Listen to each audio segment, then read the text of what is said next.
Hey guys, welcome to my channel. So I found another one of I found two more of NK's interviews that cut off. The audio cuts off and there's still more to the interview. And since I have the transcripts, I could read you the rest of the interview. So the first one that I uploaded last week was the one from August 17th. It was a phone interview. If you remember, it just cuts off and I read you the rest of it. This one is actually from August 16th. It's the one with her dad. Well, I know the first one at the park has her dad in it too, but this is the one in the police station with her dad, the one where he kind of talks a little bit. It's August 16th, so it'll actually the day before that phone interview that I uploaded last week. So it's pretty interesting. There's actually a lot left when the audio cuts off. I think you guys will find it pretty interesting. So what I'll do is I'll play the audio, and then when that cuts off, I'll read the transcripts just like I did last time. So I'll timestamp it where it starts if you guys want to go right to where it cuts off. But it might be good to actually listen to the whole thing so you can put it into context, even though I know it's long. It is long, so maybe you could skim through it or however you want to do it. But there's actually one more after this. So after I upload this, I'll work on the next one. There's another one that cuts off, and now the other one that cuts off is another phone interview that's from August 21st. So I'll work on that after this. So basically 3 of them cut off. So we have 5 interviews that are in the discovery from NK. We have the one from August 15th, and that's the one in the park with her dog and her dad, and they're outside. And then August 16th, which is this one, the one in the police station with her dad. And then August 17th is the one that I uploaded last week, the phone interview that cuts off. And then August 21st is another phone interview that I'm going to be working on after this, another one that cuts off. And then August 23rd is the video interview. So those are the only recorded interviews that we have of NK. Although I feel like there's those text messages that we got like later on in the discovery that almost insinuate that maybe she had even met them a time after that. I will upload those after I finish the next interview. I'll upload those texts. So that's what I'll be working on. And yeah, let me start it. Here it is, guys. Audio.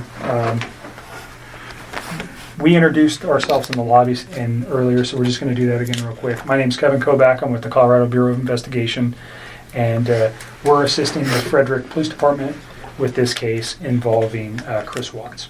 And this is Tim Martinez. Also an agent at CBI. Sir, if you just introduce yourself. Dwayne Kessinger. I'm Nicole's father. Dwayne, what's your birthday? November 3rd, 1958. And home address for you, sir? And a cell phone or a home phone or where? Thank you. And Nicole, can you just introduce yourself for the recording? Nicole Kessinger. Do you need all the other stuff? Yes, please. I live at... Okay. Can you speak up just a little bit so the recorder... I know you're tired and you're stressed, and we won't be here any longer than we have to be. You've already had a conversation with people before. You came here on your own free will to talk to us. We picked you up at your request and brought you here. You can get up and leave at any time. You don't have to talk to us. If there's a question you don't want to answer, don't answer it. If you don't want to talk anymore, just tell me I want to leave. And I'm kind of in the way of the door, but you're not being interrogated as a criminal suspect. We're here to understand your relationship with Chris and what you know about Chris and his family, and events relating to Chris Watts. And do you know him as Chris or Christopher? Either one. Okay. So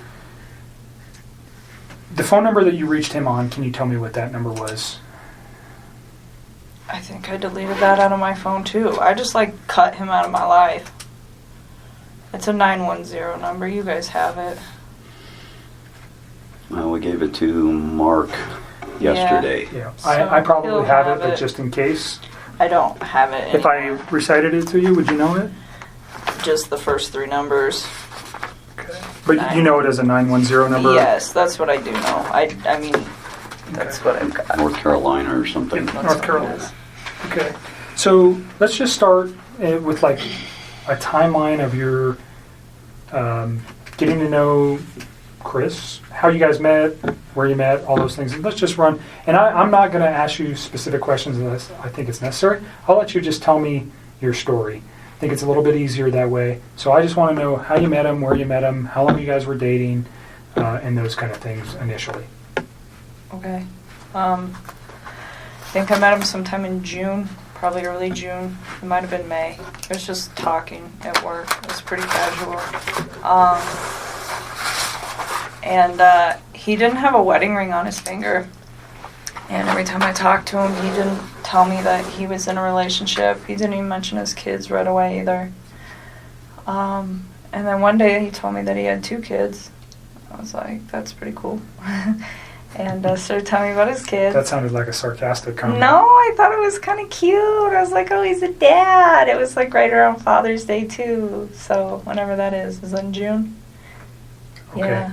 So I'm not good with holidays. he told me he had kids, and then it was Father's Day shortly after Okay. that. So that's what I do now. And I was like, I thought it was cute. And then he's telling me about him. He's pretty excited about him. And then he mentioned that he did have a significant other. And then he told me that those 2 were in the process of a separation. Did he mention the children's name or his significant other's name? I didn't know his significant other's name for a while.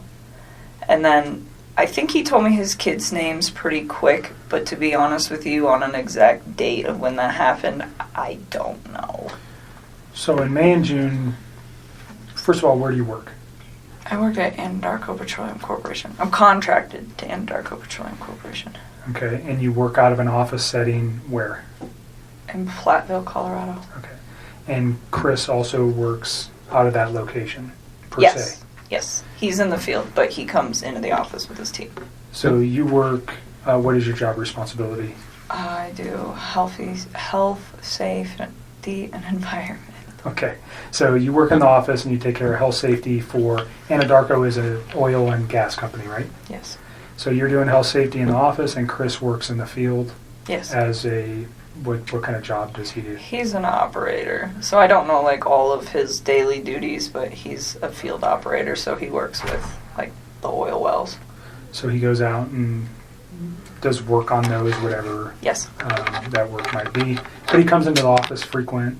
In the mornings, his team meets in the mornings. They're not all in there every day. Some days, some of them are in there. Some days, other ones are in there. But in the mornings, typically from like 6:15 to probably 7, somewhere around there. And is that where you met Chris? Yes. Okay. So can you just take us through kind of a little bit of the early part of how he courted you or you courted him? I don't know which one happened. How you guys got to know each other. I guess we just started talking. He actually, so part of my job is to manage the gas monitors that we have. So Anadarko requires all of their field personnel to carry like gas monitor sensors for toxic gases, and it's my job to control the inventory, any issues, anything like that. And we were having some pretty serious like equipment issues, and we had numerous amounts of people coming in my office one day, and he happened to be one of them. And I'd seen him before, like they meet in the lunchroom, and that's where I go put my lunch in the fridge. So I'd seen him, but I didn't ever like talk to him. So that day we just started talking, and then every time I saw him in the hallway after that, and it was always hit or miss, like it wasn't an everyday thing, it was just when I saw him, we just started talking, and we just kind of had a lot in common and just hit it off, so we'd always have, pretty good conversations. And then, I don't know, one day he told me that he had kids and started talking about his kids, and then mentioned, yes, that I have a wife, but we're getting separated. I said, okay. And then When do you think that was? when he said all that, So specifically when he told you he was getting separated from his wife, was that within the first couple of weeks that you knew him, or was that later on? You said you met him around May or June. yeah, it was still in June. Okay. It would have been before Father's Day. So had you guys ever gone out on any kind of No. date at that time? You just No, were no. conversing at work? Yeah, that's all it was. And then, I don't know, we started hanging out. We hung out. We went to a park. Hung out at a park. Let's go back real quick. So why did he tell you that he was getting a divorce? Did he ask you out at that time? No, he didn't. I think he was probably interested in me. And so he talked to me a couple times via his work phone, and I was like, no. Like, it was still very, like, friendly conversation. But then when I realized, like, this man is interested in me, I'm interested in him, this is personal, so we got away from the Anadarko thing because I really don't want those guys affiliated with any of this. And so you have a work phone that's specifically... No, I have one phone that I do both on. He has two phones. Okay, so he had your phone, the 720-656. That's the only number that I roll with all the time. Okay. So he has two phones. All right. One of those owned by Anadarko Yes, and one sir. personal. Yes, sir. Do you know what his Anadarko phone number was? Okay. It's been so long, and I mean, I'm sure I could, like, look it up, but I tried to look it up for those guys yesterday, and I couldn't find it. Okay. We can find it. That's okay. Just wondering if you knew it. But at that point, we just, like, took it to his phone because I just felt it was, like, better that way. And we just continued to talk, and then... Let me go back to the park. Where was the park? It's, like, down the street from my house. It's called East Lake Number 3. Your house? Yes. In Northglenn? Yes. And that was in the June time frame. Yeah, or like the beginning of July. It was like right around my birthday. It's like so sometime at the very end of June or the beginning of July. Okay. And that's the first meeting you had outside of work? Yeah. Basic conversation for a first date? I mean, we kept it pretty simple, I guess, you know. I don't even remember everything we talked about. We Sure. were there for a few hours. But Understand so if I ask about conversation, what I'm looking for, was he talking about his family during any of these meetings? Those are the kind of, I understand, whatever you guys were talking about, relationship, your life, your interests, those things, we don't need to know that. What I'm interested in is knowing is when he brings up his children, when he brings up his wife, when he brings up financial information, when he brings up his home, when he brings up anything that may have been, and it's been a few days, so you've had a chance to reflect on some articles that you may have read, and you know, unfortunately, that you're in a situation where somebody has been murdered.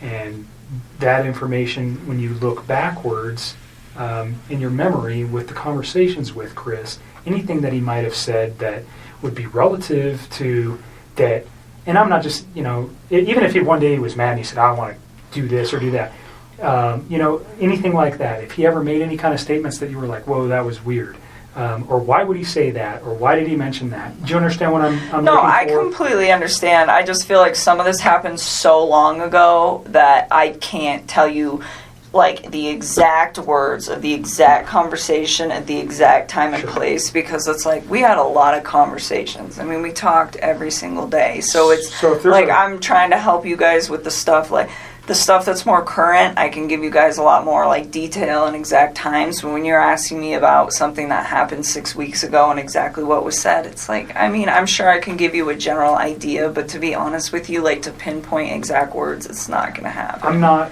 looking for exact words, just more, let's say 6 weeks ago he said something that triggered with you last night. That's what I'd be looking for. Or something 4 weeks ago. And if you don't remember where it was or the specific words, that doesn't matter. Just he said something that was off the wall, or he said this or he said that has caused you a moment to pause and you go, wow, I wonder why he said that. Now knowing what you know today. Do you understand where I'm going with that? I completely understand. And to be honest with you, I mean, there were several discussions that we had about his current relationship and where it had gone and what it had caused. And he talked about his kids from time to time. But the thing is he was never hostile. It was never anything aggressive. Like even when he spoke of his wife and the fact that they were separating, it was never like ill. It was still very kind. It was just like, this is not working, and would explain why, but it wasn't anything out of the ordinary or anything that I think would scare me. And to this day, even after everything that I found out, I still look back at that and I don't see any red lights with the way that he spoke of his family.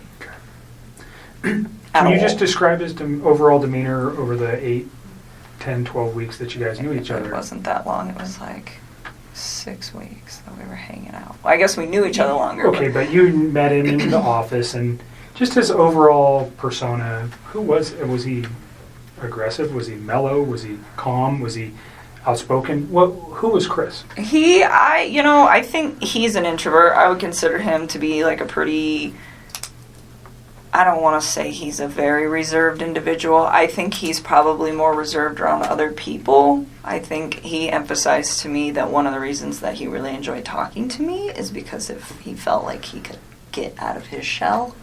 He said around most people he just like didn't really feel the need to like talk and converse, and it wasn't just in his home life, just in general. It wasn't something where he's an introvert.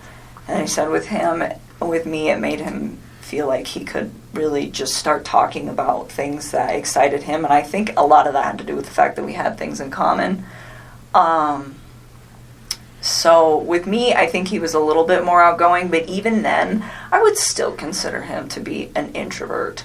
I mean, not on the extreme end. If an introvert went to like 1 to 10, I'd put him at like a 4 or 5. So on the lighter side of introversion. Pretty even-keeled. Yes, like really relaxed, like all the time. He was never really like worked up about anything. Just mellow, chilled, easygoing guy. Very much. Okay. And he was that way with you. Did he ever have any kind of? Did you guys ever have arguments? I mean, No. Pretty short relationship. No arguments during that time. No. Did he ever lose his temper at any time? Never. You guys never had a yelling match? No. So you never saw him upset or mad? No. And there was a couple times that we had some disagreements on things that as we like further progress into this story, but it was never like, I am very calm when I talk to people. It's like extremely rational when I handle situations that there's a disagreement in, and he always was the exact same way. Like always. Like I never stressed anything. I think one thing that actually kind of drew me to him was the fact that he was like very open with communicating with me if there were any like differences on how we saw things or just like open-minded about things. It was actually, I personally thought it was kind of unique because usually most of the men that I've ever met are typically very closed off, and I didn't get that from him at all. But it was always like kind, very kind. So no sense that this guy had a temper or not at all. Was aggressive, or he never lost his mind and yelled and said crazy stuff or anything like that? Okay. No. So can we just kind of go back to your relationship? You say you guys had a lot in common. What was that? Oh, I mean, like, we were both really into fitness. I think that's important. It's a lifestyle. Both of us ate pretty healthy, so I think that was important as well. He's like a total gearhead. He likes cars a lot, and I don't know nearly as much about them, but it's always been something that I've been pretty interested in, so we definitely talk about stuff like that. And I guess he was always willing to like learn new stuff, and vice versa. Like I like to travel a lot, and it's not something that he's done a lot, but he seemed like really interested in what I had to share with him, and vice versa. So even if it wasn't something that we originally had in common together, it was just like, hey, I respect what you have to say, and vice versa. So you guys, yin and yang, you got along pretty well. Very well. And no time, he never gave you any indication that None. that he was having issues. So during your guys' dating time, did you guys spend most of the time at your place? Always. Okay, always at your place. Or we'd go out, but I told Mark yesterday, he asked me if I went over there, and I told him about one time that I went over to that house. I've been to that house twice, but it was very, very brief, and it was not like an extended stay. I did not feel comfortable there, or like, I just didn't want to be there. It's not my life. Like, that is somebody else's life and somebody else's existence, and I respect that. That's their space. And so I used to tell him, well, come to my house because this is our space. This is my space. And so for me, out of respect just for, like, whatever situation he had going on and the fact that it's not my home, I felt that it was better to to be in my place. And I live alone. I don't have any roommates or anything, so it's pretty easy to do that. So during June and July, were you aware that his family was not did you meet his children? Nope. During I didn't want June to. and July. And he didn't ask me to.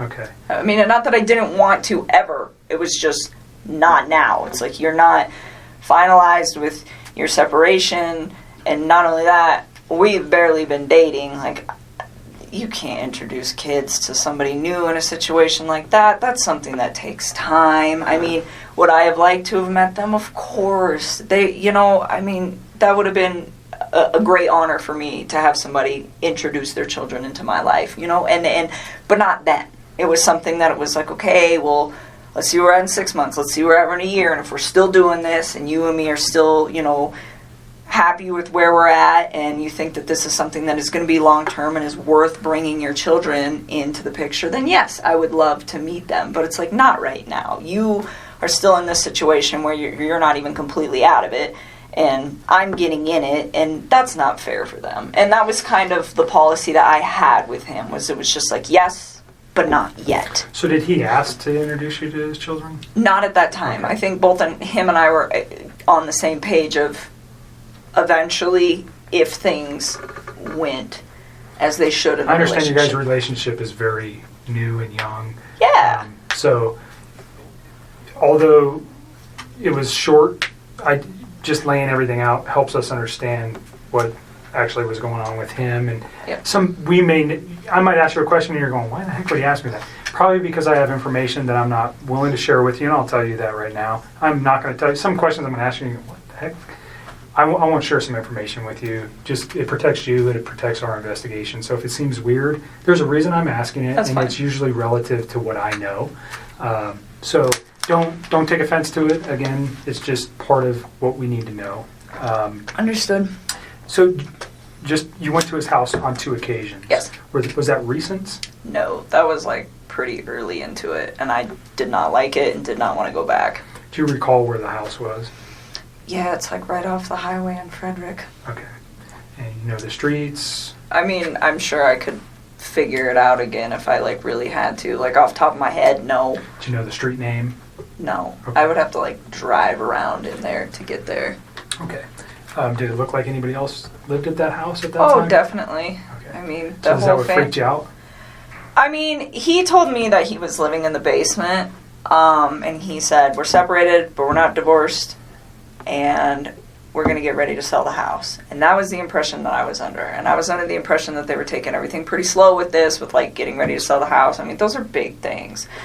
So that's what I was informed. And I mean, if you think about it, this whole thing happened in a 6-week stretch. Like, that's not really that much of a time frame. So in that sense, like, it's believable to me. Yes, I went to the house, and the first time I was there,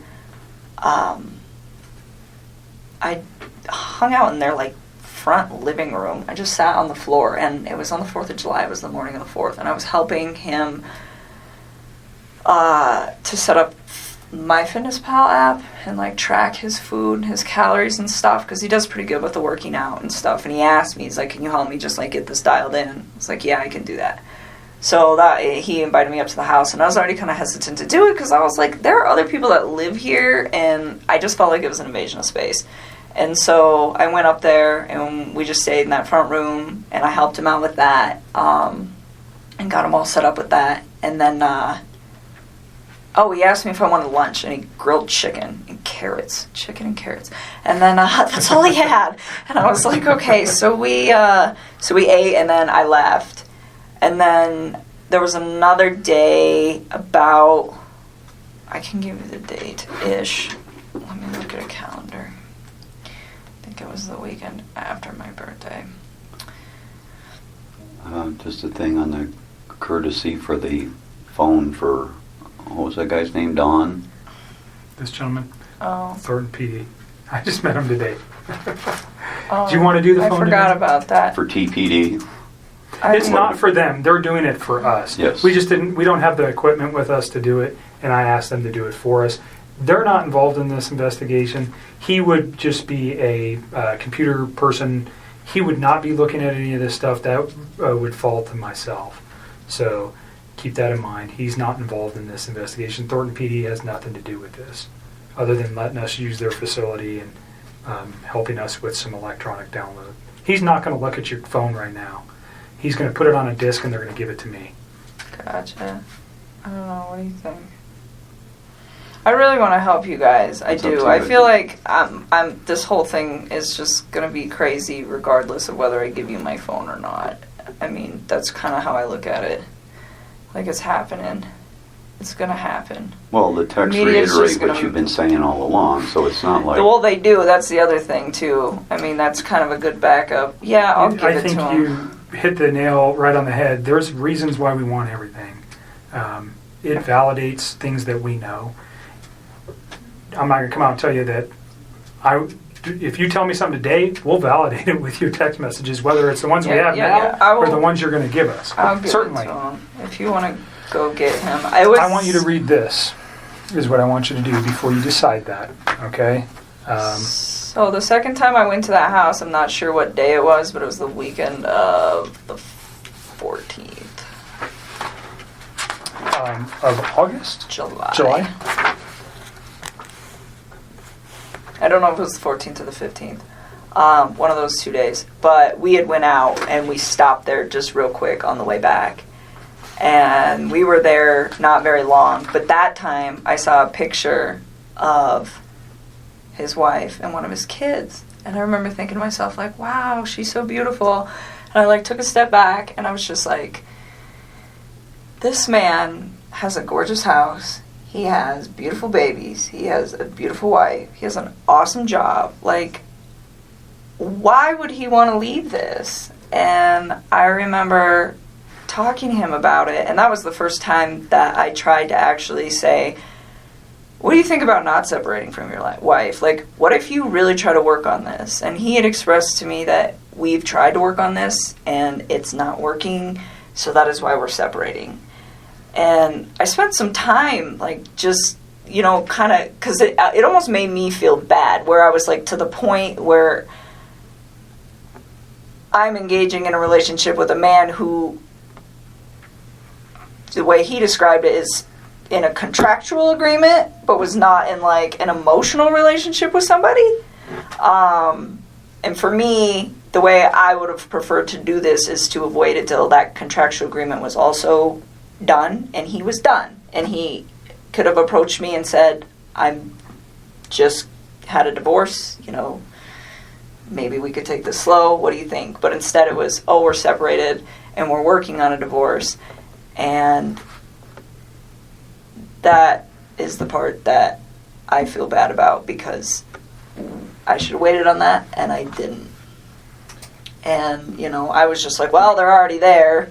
So, but then being in that house, I was just like, why? Fix this. Find a way to fix this. Make it work, And I was trying to push him to do it, and he seemed pretty reluctant to do it. He didn't want to.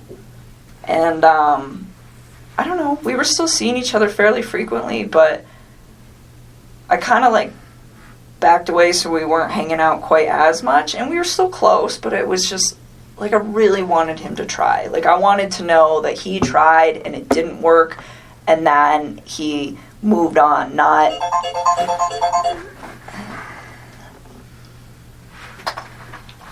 that, they both kind of tried and then he got himself into a situation with somebody else. And I don't know, I just thought he had a beautiful life going on, and he could have made it work. That was the way I looked at it from the outside. So, is this something you reflected on since this event, or was this you? No, I was doing it then. You said this doesn't look right. He's kind of. I don't want to be responsible for breaking up a marriage, especially with 2 children. Is that kind of the gist I'm getting here? I didn't think it didn't look right. I mean, I think he was legitimately sleeping in the basement, and I didn't think that these two were. I mean, I think it was hey, we're both stuck in this house for now. We got to sell this. In the meantime, you live here, I live here. We sleep in different rooms, take care of the kids. That's just kind of how I took that. And no, I didn't think it didn't look right. I just thought it just seemed like he had so much going on, and it was just beautiful that I was like, why don't you just try this out, you know, and see if you can fix it. And he'd always be like, well, what about us? What about us? I'm like, don't worry about us. Like, that is more important. Like, try to see if you can, like, salvage whatever it is that you have going on with your wife. And you know, I always got the impression that he was a great father to his kids, like, always.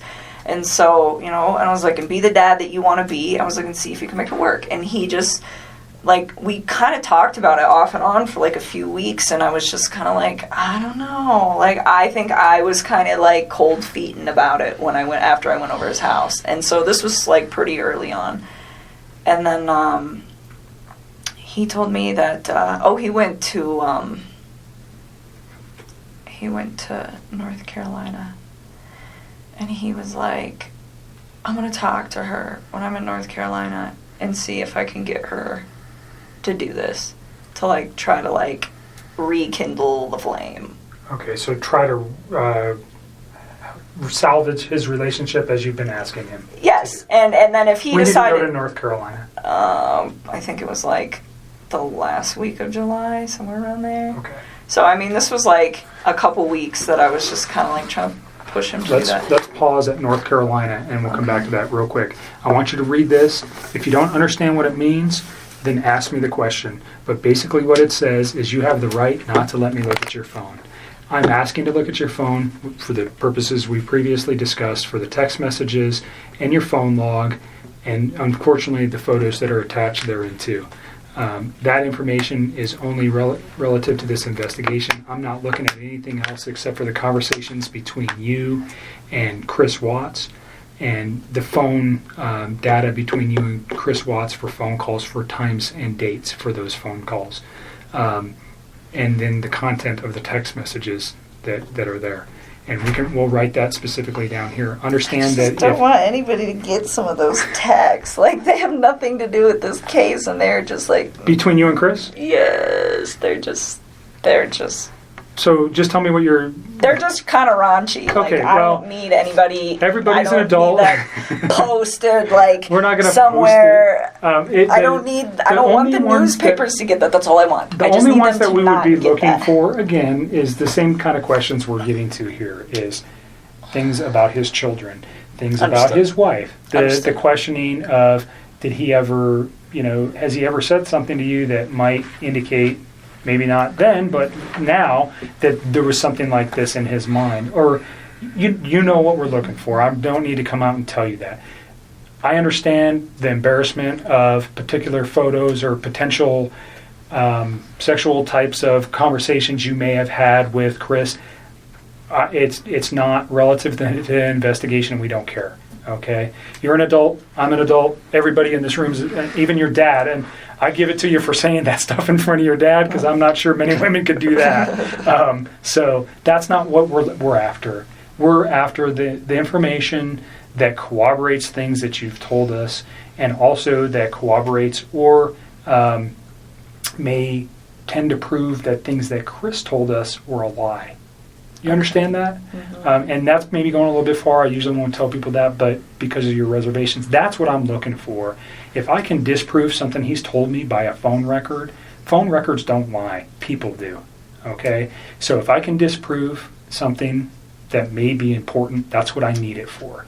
I'm not saying I can. Has it happened before? Absolutely. Is it critical in cases that I've worked in the past? Yes. So that's why I want it. Okay? Again, you don't have to give it to me. You can tell me, I don't want you to have it. Go get a warrant. I'm not even going to tell you if I try to get a warrant right now. I'm just asking for you to consent. And again, we can write right here what you're willing to give me, which is the text messages and the phone log. And unfortunately, again, the attachments on some of those text messages. And I'll write it on there, and then you'll just sign it. Okay? Do you understand the questions there? Do you have questions about any of the things that it says? You understand you don't have to do this. You're doing it of your own free will.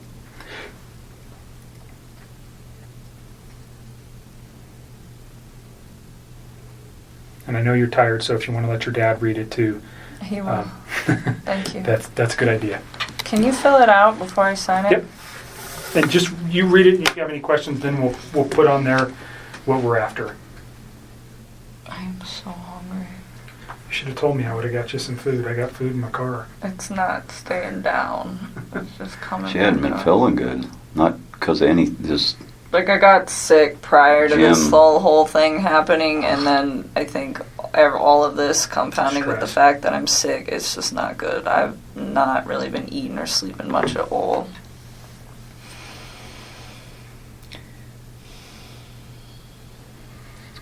Yeah, I'm with you. We definitely need to accelerate the case, because the more it takes, the less sure that they are of situations. But on the other end, I think if you do just that only, You tell me what you're willing to provide to me, and we'll is write that good it on. enough? I just want, like, our text conversation, and then, I guess, our phone call records. So I'm going to put... So the time and date of the phone call records, and then our text message. Ted, Could we get photos of him? Huh? Could we get photos of him? Off of Would that? you mind if we got his photos that he sent to you? Oh, well, they'll be in that text message thing. So all his photos were sent. There was no apps or anything else you used No, that you no, guys no, were no, sending. no, It was no. all just text messages. Yeah, Okay. So it'd be an attachment to a text that he sent you. pretty much. But Everything is in the text and the phone call records. so Like, all of it. because we don't have it on tape, we discussed prior to turning the tape on Tuesday, which would have been the 14th of August. You had read some newspaper articles on the 13th and the 14th that regarded this case. You had also had a conversation with Chris at some point during the day on Monday. And on Tuesday, because of what you found, specifically what you said was, and don't let me put words in your mouth, but you found out that his wife was pregnant. And yes. And you did not know that prior. No.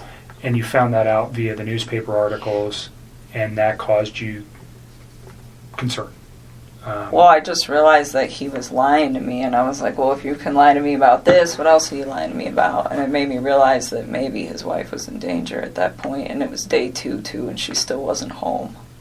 What did that cause you to do with your phone, though? Oh, what? When I deleted those? I was just kind of grossed out by him, to be honest with you. I was just like, I don't know what's going on right now, but you just lied to me, and I don't want to see this come over my phone anymore. So I removed it. So you you already said, but you removed text messages? I deleted all of his stuff because he lied to me. I mean, that's what it was. It was the hurt that made me delete it, and then it was the lie that made me start questioning everything else he'd been telling me for the last few days. And that's when you decided to come forward? Yes. Okay. So just for context, Yes. when people delete stuff off phones, usually we go, No. It wasn't that's why I wanted- malicious at right. all. It No, I'm wasn't not saying it's malicious at all. He lied to me. It just hurt. Like, I had never felt like he'd ever lied to me before. And it was a big lie. I mean, Right. telling somebody that you're in the midst of a divorce and then you have a wife that has a 15-week-old baby on the way is a huge, huge thing. And I was very taken back, and it was hurt. And so at that point, I deleted it. I had a few more quick things to say to him, and then I just got rid of him. That's literally what I did. I just cut him out of my life. It would have honestly been like a bad breakup kind of thing. Like, if none of this other stuff would have happened, that's what it would have been. That would have been the end of it. The information was not destroyed because there was anything in there that would be harmful to you or potentially to Chris at this point, but harmful to you in particular. That's not what you did. No. You did it out of, excuse my language, this guy's an asshole, so I'm getting rid of him, and I'm getting this stuff off my phone. That was like me kicking him out of my life. Okay. And then, like I said, and then realizing that he lied, that was when I was like, okay, maybe his family is in danger and they're not coming back and they're not staying with a friend. Yeah, when did I go over there? Tuesday morning? Wednesday morning. Wednesday, I yeah. called you Wednesday morning. That's when we started discussing you guys need to get everything that I just... You can understand the importance of, Oh, no question. We were... like I said, people lie, phone records don't, and they really help specifically establish dates and times. I think we have a very good grip on that in this case already, but there may be a time when we go, we need to know something else, and then we would have it. We don't want to lose it, and that's really what it is for us. Is if we lose information that later on we go, man, I wish we would have got that, and we may never even use these. We may never even look at them, but if we have it now, then we don't worry about losing it. So I appreciate you being cooperative and giving it to us. Yeah. So the first thing I wrote was text messages between Chris Watts and attachments. Okay, so because we're talking about the photographs, unfortunately, that cause you much disdain. And then I am going to put phone log for calls between yourself and Chris Watts. Your phone number is 720 656 9605.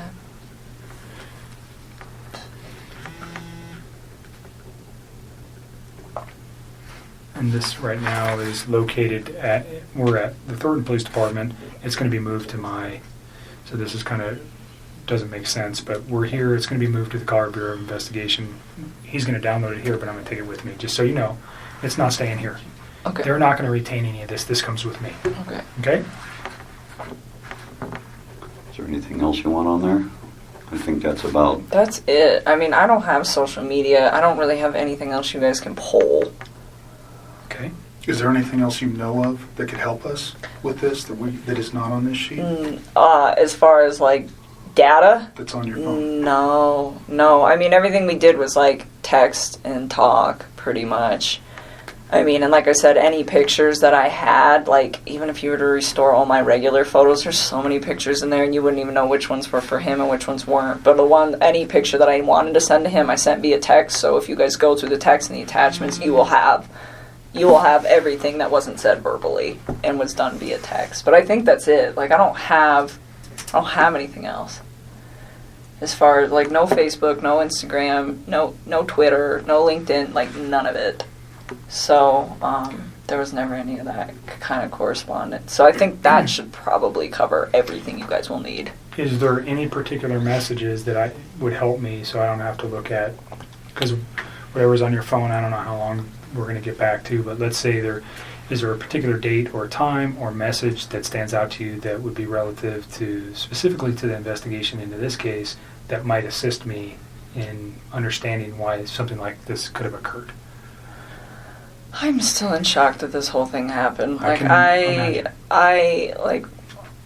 that's why I gave him the benefit of the doubt for the first day, because I was just like, no way. Like, I didn't even think about that. I mean, murder was not on the top of my mind when somebody doesn't come home for an evening, especially if they just, like, had some sort of, like, heated conversation. It's like, okay, you guys are separating, you have a heated conversation, you leave for a night. Like, I didn't even think this guy killed his wife. I mean, that like, murder is on something on the top of my mind when I call one of my friends for 3 or 4 hours and she doesn't answer the phone. Like, that doesn't even process to me as, like, a real thing that is a possibility at that point.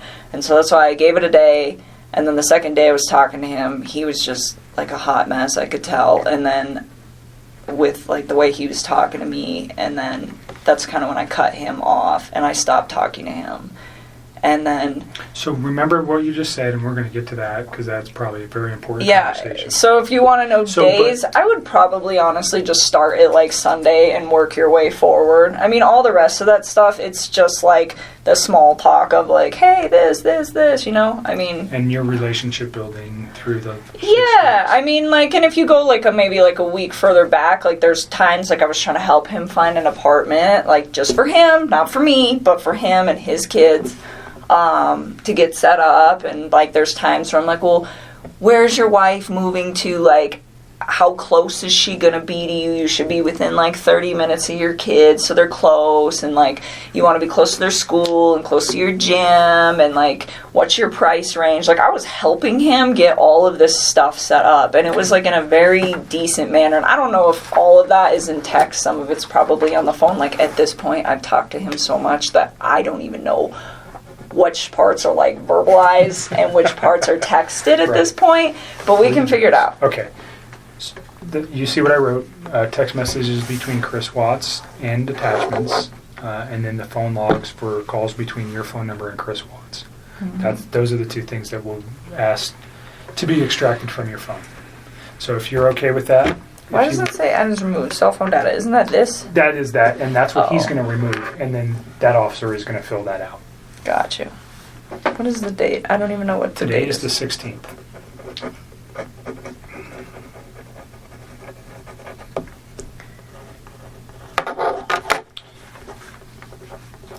You want to add anything to this?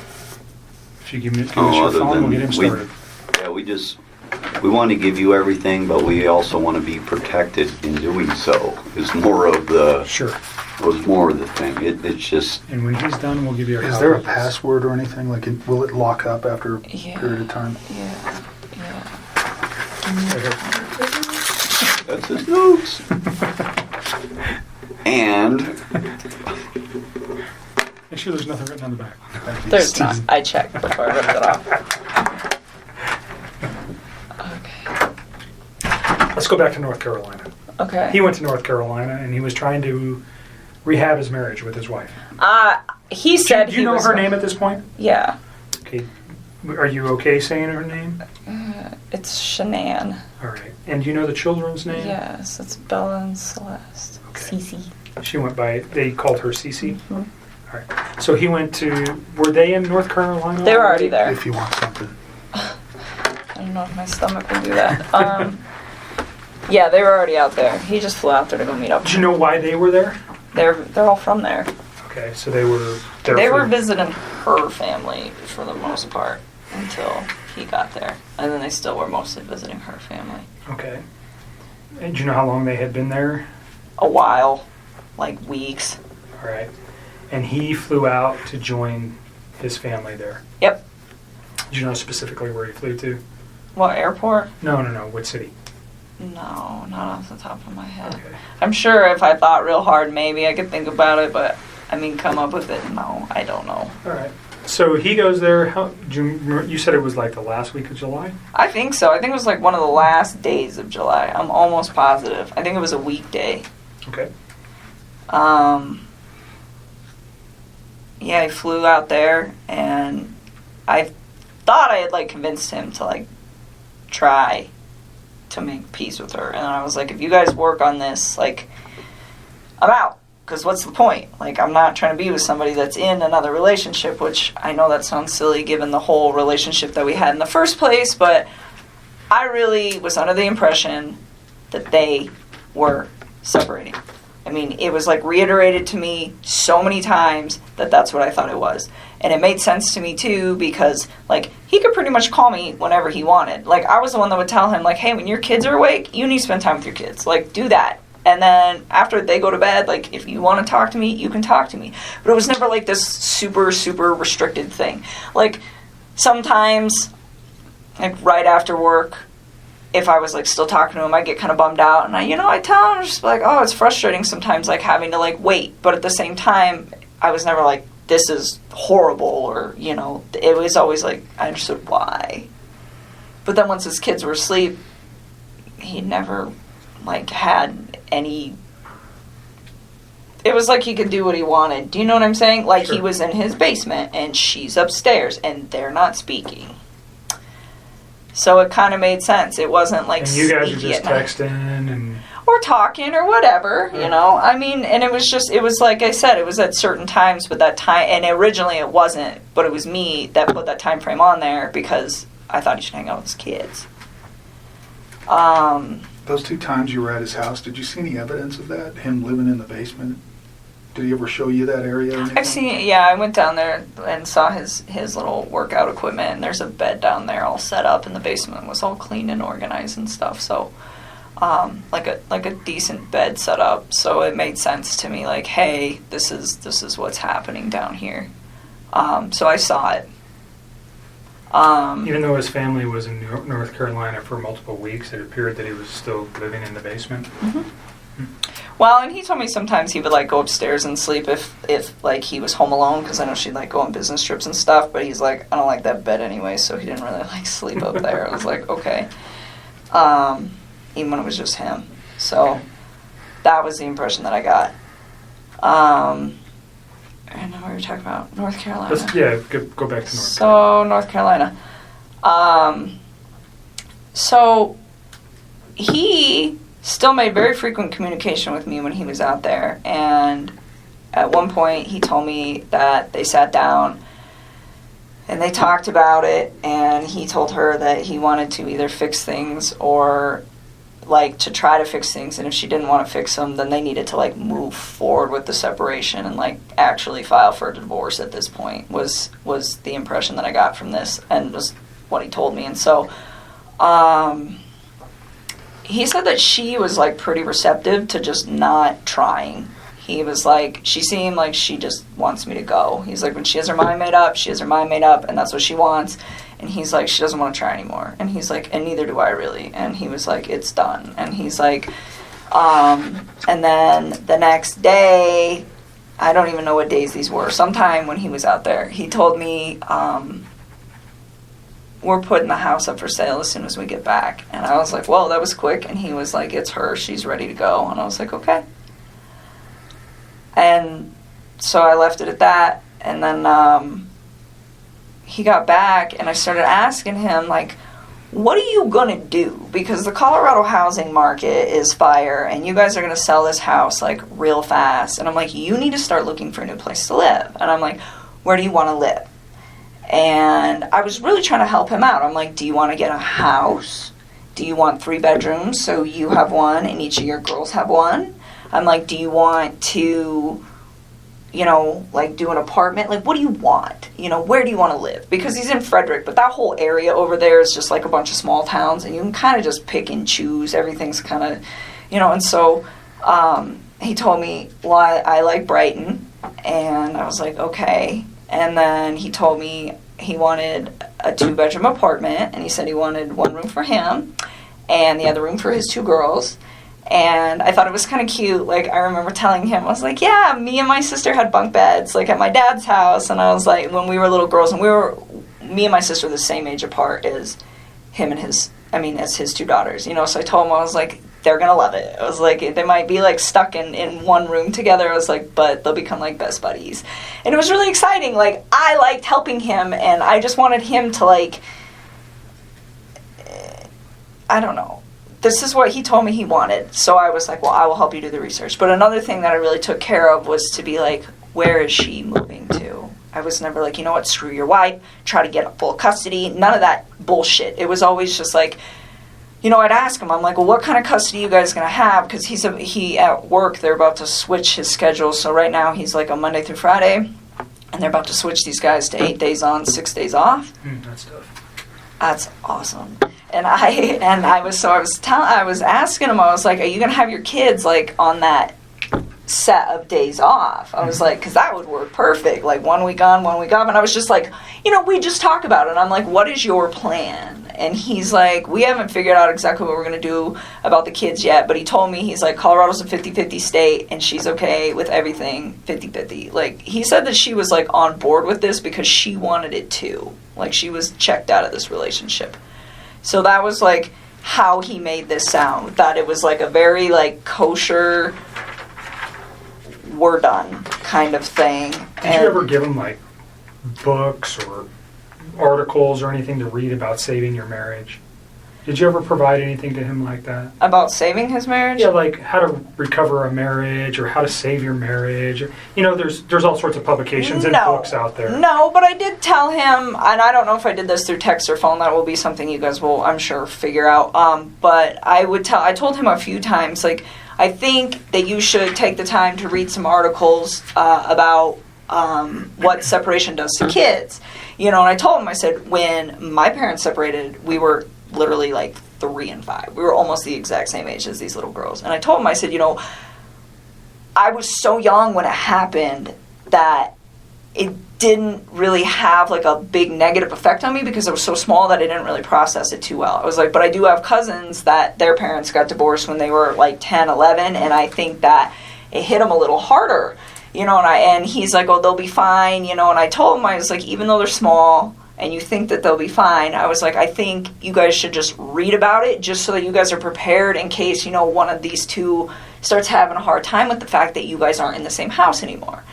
You know, and I would tell him, I was like, you know, there's pros and cons to it, like, because he was, like, getting ready to do it, and it would be like, you know, it's kind of cool having 2 Christmases, and, you know, like, your parents get to go, you know, be happy doing whatever it is they want to do with their lives, and they don't have to be in a situation that's probably not good for the kids because it's not good for those two, you know, but at the same time, it was like, just read. Like, that's what I always used to tell him. I'd always tell him to, like, I tell people to read about everything. Reading is so good for you. So he, at this time, is telling you that, yeah, I am the guy trying to save the marriage and she doesn't want it. That's what he told me. So, and and then he was like, she doesn't want it, so I'm not going to do it. And then it was like, we're filing for divorce, we're selling the house, and this was like all as soon as they were coming back from North Carolina, like boom, boom, boom, boom, boom. Do you recall when he gets back from North Carolina? No, I don't even know how long he was out there. I know it was like less than 2 weeks and more than 1. Okay. I don't remember. So he comes back early August. Would that be fair? Oh yeah, it was definitely like in the first 2 weeks somewhere. All right. Probably the second week of August at some point in that. I don't remember when. Does his wife come back with him at that time? Or Yeah, they all came back. They all come back at the same time? They all came back.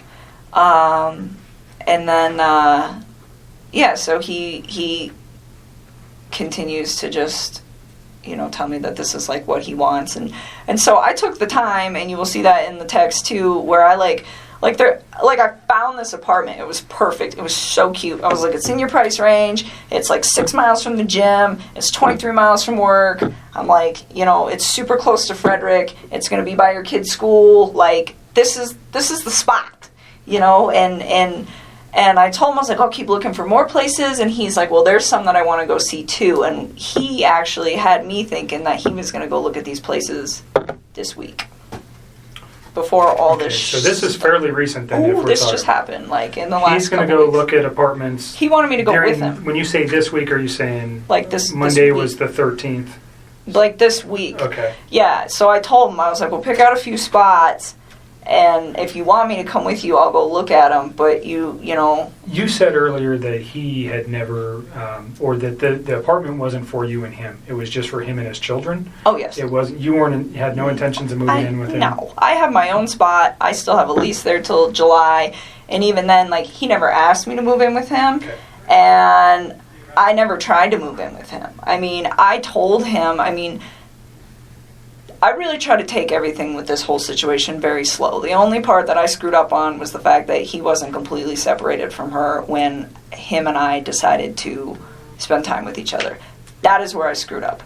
But other than that, everything else, it was always like, you know, you build your life, I'm going to build my life, we will intertwine them, but I am not ready to, like, do this. And he respected that. And I even said that, and I don't know, that might be in the text, but said that too, where it's like, Chris, like, you need space. Like, you're just getting out of a divorce. Like, personally, I think jumping into a new relationship is a little quick. It's like, I was in a relationship earlier this year, and I think this is also a little quick. And I'm like, so why don't we take our time? And I'm like, if you guys end up doing a week on, a week off with your kids, and like the week you have your kids, be with your children.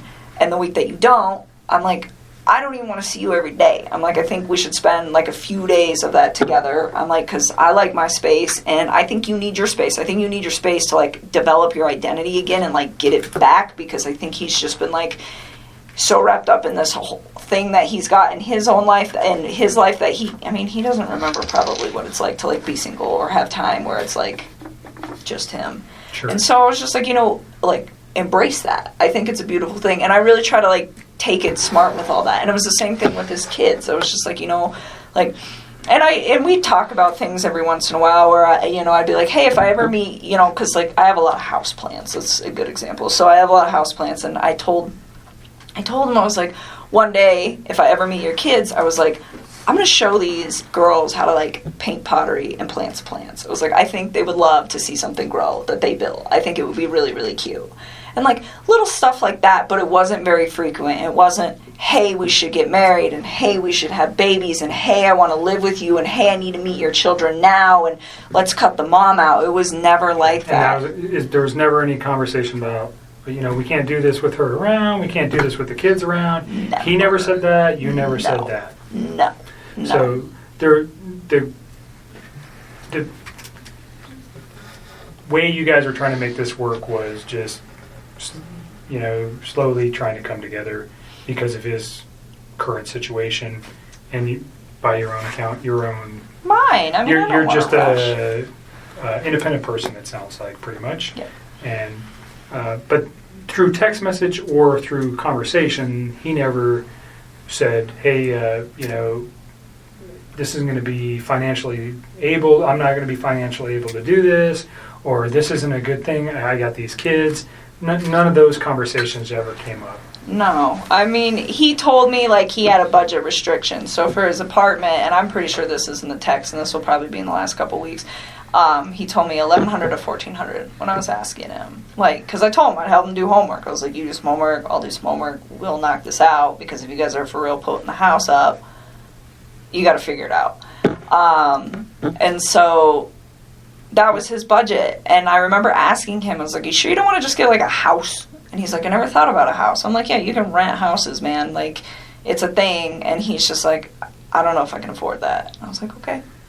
And I knew that those two had been through some financial trouble. I definitely found out a lot more about that situation in the newspaper recently. Okay, so prior to the newspaper, how did you know he was in financial difficulty?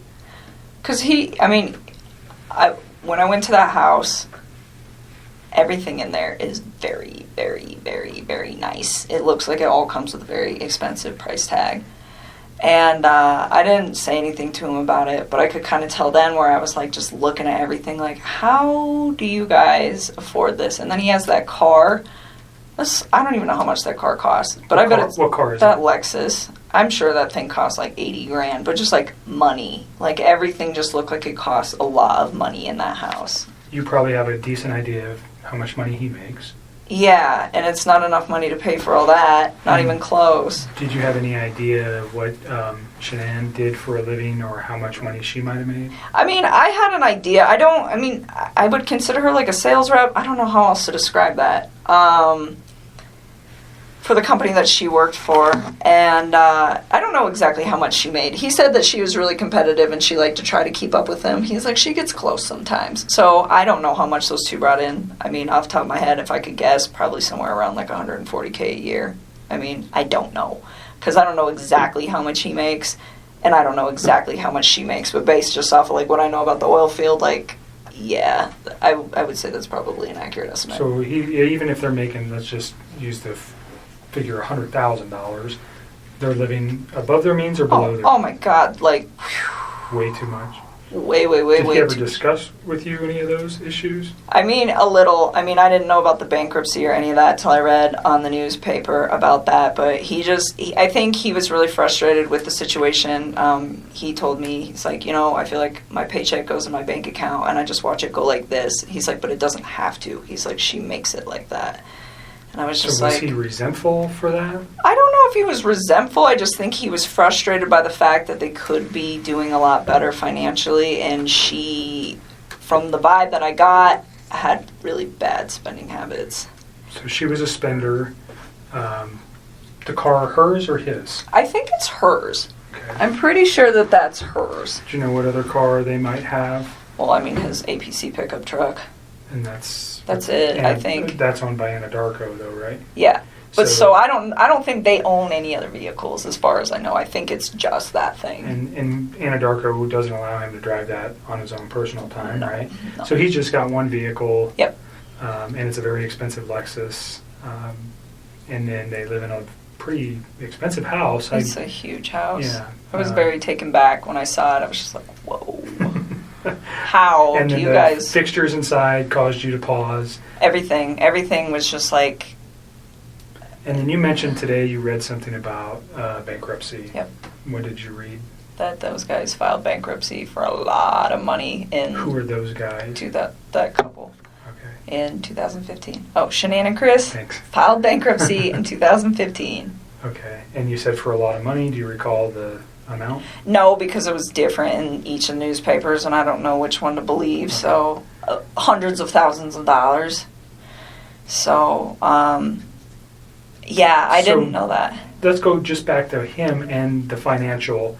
He tells you, he has a concern enough to at least express something to you that he's frustrated with the way she spends, or he's upset with working so hard and never having any money, and she's kind of she's the responsible party for spending most of the money. I pretty much got that vibe. I mean, he just told me, he's like, we're house broke all the time. I was just like, that's unfortunate. And I asked him, I was like, do you have 401k? And he was like, yeah. And I mean, the reason I ask him this is because if I get in a relationship with somebody, I want to know, like, what kind of baggage that they have. I think that's important if I walk into a situation where I'm like, hey, I have good credit and I have all these things that I've been building, and you don't have your stuff together, like, what are we going to do with this? And it's important for your long-term thing.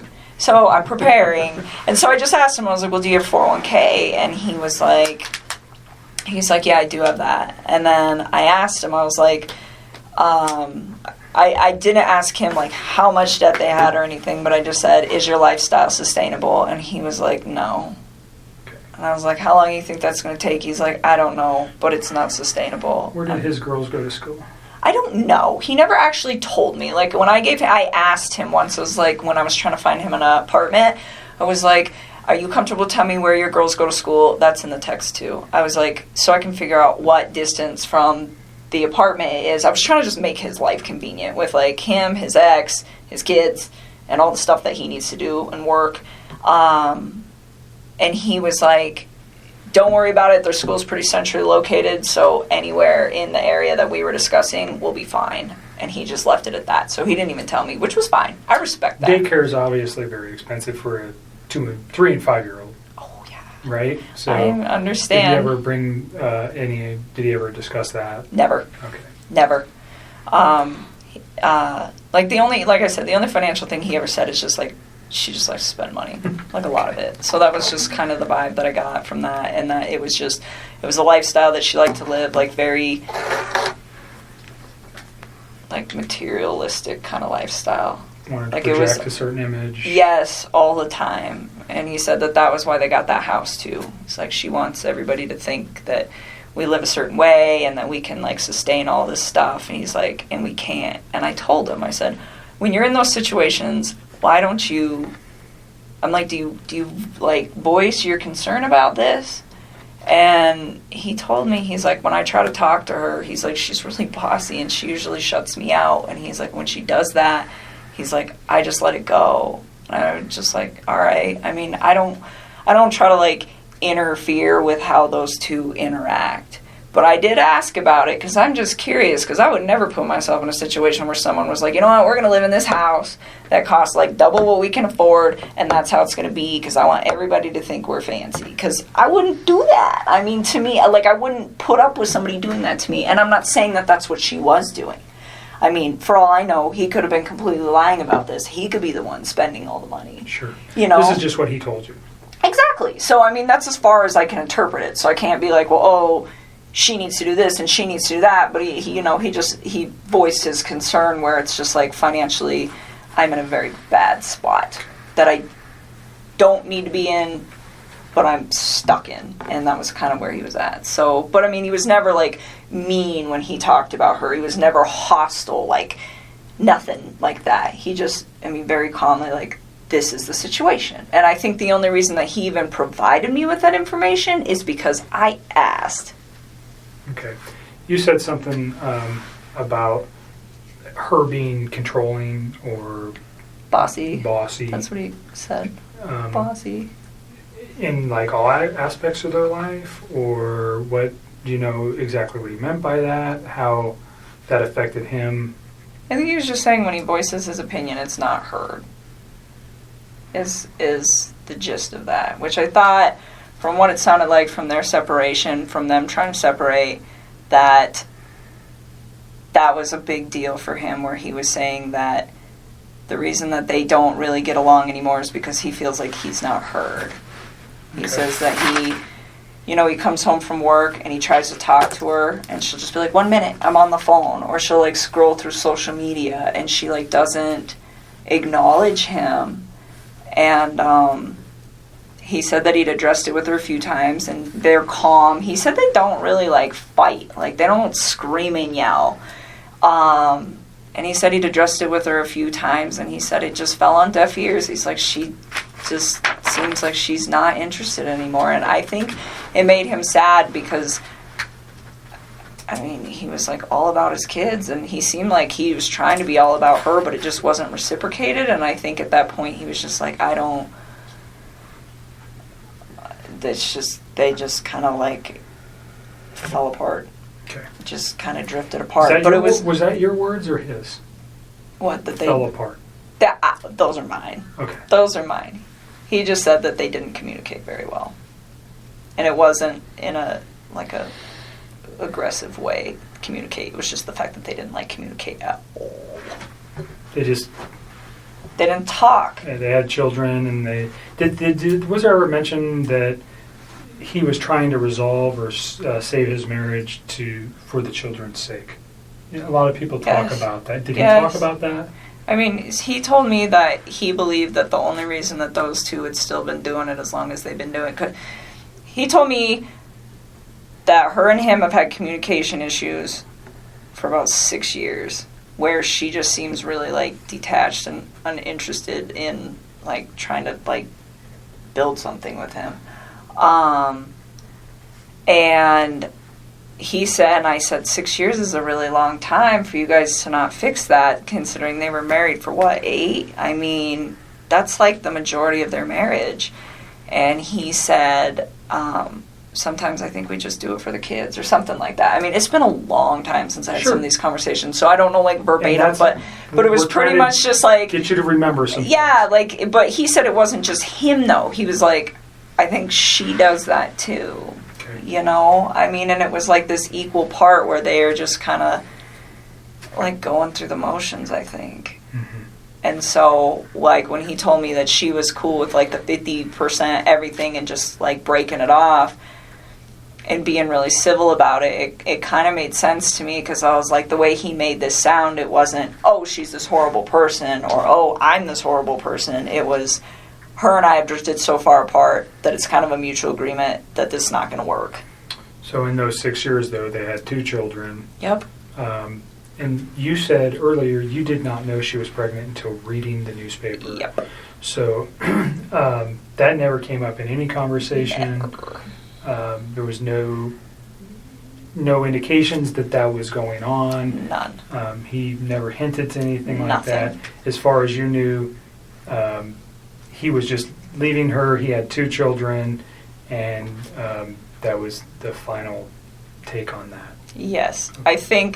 I know why he lied to me. He lied to me because if I'd have known that he had a child on the way, I'd have never wasted my time with him in the first place. Like, none of this would have ever even occurred if he would have just told me the truth. So do you think if he found out that you, if, let's say this week you guys were to go look at some apartments, and this is hypothetical, but you've never found out that his wife was pregnant, would that have changed anything?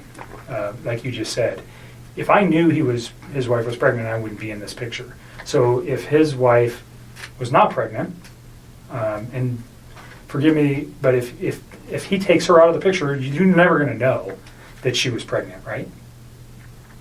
What do you mean takes her out of the picture? Like, if he murdered her, she's out of the picture. You're never going to know if she was pregnant. If he can get away with murder, you're not going to... I got divorced from my wife. Do you understand what I'm saying here? If she's gone... But this... Don't lead. Hypothetically. Please. Yeah, don't lead on. Hypothetically. If she... Okay. You understand where I'm going. If right, you didn't know... You're leading into questions that are nothing with your... If you didn't know, though... Wait, Nick. That she was there. Did you hear what I said? I'm following you. I just want her to answer a question that relates to... She said something that's important. That if he didn't have a child on the way, or if she didn't know that, she would have continued the relationship, right?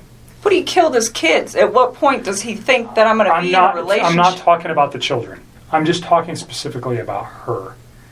If and if you only knew, if the kids were still here, and he called you and said, "I'm divorced from my wife," and he gets away with this, do you understand what I'm thinking from his aspect? I still wouldn't do it. I still wouldn't do it because I'd be like, where did she go? Okay. Because I'm under the impression that she's a really good mom. Like, he never bashed her momming skills. Like, no, I wouldn't, no. Okay. No. And that, you see where I'm trying to take that? Yes. So, you guys never had a conversation about the child, period. I didn't know at all. All right. And by your words, if you did know, you would have ended the relationship. Well, because it wouldn't have made sense to me that he's like, I'm getting separated. Oh, by the way, I have a baby on the way. It's like, That's 15 weeks. You are a liar. You're just trying to sleep with me. That's what I would have probably interpreted that as, and I'd have just shut that off at work, and that would have been the end of it. Okay. All right. We can move past that. The week that he comes back from North Carolina, you don't remember, somewhere in the first couple of weeks of August. Yeah, I think it was the second week, but I don't remember off the top of my head. So we'll just use August as a time frame. Is that fair? Because you know he left in July and he comes back in August. How many times do you think you see him? I saw him a few times. I saw him this past Saturday. I saw him the Wednesday before that. And he wanted to see me more. I was the one who wanted my space. I was like, nope, your kids are home. Go hang out with your kids. And even on Wednesday, I cut it short. Like, he came and hang out with me for a few hours, and then I was like, go chill with your kids. I was always, like, really respectful. Do you know of their space. specifically where you guys went? Did you meet at your house? Did you guys go to any restaurants? Did you go to establishments? Where'd you go? Last Wednesday, he came to my house. And this past Saturday, we went to, what's the name of that bar that we used to go to? It's not the same, the Lazy Dog, but it's the one off of 144th and I-25. I think it's 144th, up there. And it's the Lazy Dog? Yes. Did he ever mention a Rockies game that night? No, I don't think so. But the Broncos were playing. Okay. Which we couldn't see because they sat us in really crappy spots, but it's okay because it's preseason. But, So do you recall what time you went there? no. I remember, well, kind of. So he had to get a babysitter that night. Do you know who that was? Somebody who's really young. I remember I asked him who his babysitter was, and he's like, we have two. This girl's only 17, but the other one's out of town. So this girl's going to stay, and she doesn't do overnights, so I got to be back by 10. And I remember her saying that, and him saying that. And I don't know what time he got to my house. It was between, I want to say like 5:30. It might have been 5, but I don't think so, because I think the babysitter, if I remember correctly, showed up at like 4:30 or something, and he was like, I want to spend time getting my kids acclimated to her, and then I will come. So his children didn't even know her? Oh, no, they knew her, but he was saying, like, he likes to, like, stay there for a little while he doesn't just, like, walk out the door when they show up. It's, like, a transitional thing. And so, that's why I'm saying I don't know how long it was. I want to say, like, 5:30. And then he had to be back by 10, so he left at, like, 9-something to be back by 10. So probably he picked you up? What was he driving? No, he didn't pick me up. He came to my house. We drove my truck. Okay. So he gets to your house, you know what he was driving to get to your house? Off the top of my head, I don't remember. I'm pretty sure he usually drives that Lexus, but he doesn't always park it in my complex because the parking, there's not good spaces. So where you guys pick me up at, a lot of times he'll just park out there because there's room. Okay. So that kind of works so that because there's just not a lot of room in my apartment complex. But off the top of my head, I don't know what he was driving. What kind of truck do you drive? I drive a Toyota 4Runner. Okay. So you guys take your 4Runner to the Lazy Dog. Yep. And you said they sat you in crappy locations. It's just Where were you inside the bar? When you walk in, you just hang a right, and we were like one of the first two booths on the right when you walk in the door. Okay. It's just not it's a good spot, but just not for the TVs. And we actually went to the other Lazy Dog. We went to the one that you and me go to. Where's that at? Federal and 20th. It's 120th and Federal, and we went there. And they have a different menu, and I was like, I don't want to eat this food. so we should go to the other one. So initially you go to the 120th Yes. location. Did you And- actually get seated? Kind of, sort of. They were like cleaning off a table, and we were standing there just kind of looking at the beer menu and the food menu, and I was like, I don't want this. And so we 6 left. o'clock? Probably somewhere around there, 6:30, and then we left and went to the other one, and we ate dinner. And you're in like first or second booth right to the right of the door. Uh-huh. I'm just asking because if they have video, we want to be able to verify that. So that's why it's important. And you're there for how long? I don't know. Probably we didn't stay for dessert, so I don't know. How long does the restaurant take? Like an hour and a half? I don't know. I've never been to the Lazy Dog. I don't know. Probably about an hour and a half, and then we went back to my house for a little bit. Hung out at my house for a little while, and then he had to leave, and then he left. Do you recall what time you left? Off the top of my head, no. I remember he was like gonna be late to be back at 10. I think there's a text message where he starts texting me when he's home at his house. Okay. So you can probably figure that out. And I remember I texted him back and I was like, damn, that was quick. Or wow, that was really quick. He's like, yeah, I even had time to stop at the ATM or stop at the gas station, stop somewhere to get money to pay the babysitter. Okay. And I was just like thinking like, well, that was really fast. But I think he was still like a little late coming back, but nothing too drastic. So he probably left my house like somewhere around 9:30ish. All right. And you go straight home. He texts you. Well, I was already home. Right. No, he texts you. He goes straight home from your house and he texts you that he's home. Mhm. So that should be in your text message. It should be. I'm pretty positive that was not a phone call. I'm almost positive that was a text. Sometimes I get them flip-flopped or I don't remember, but sometimes I know. I'm pretty sure that one was a text. Saturday during your dinner, what kind of conversation did you guys have? I don't even remember. Oh,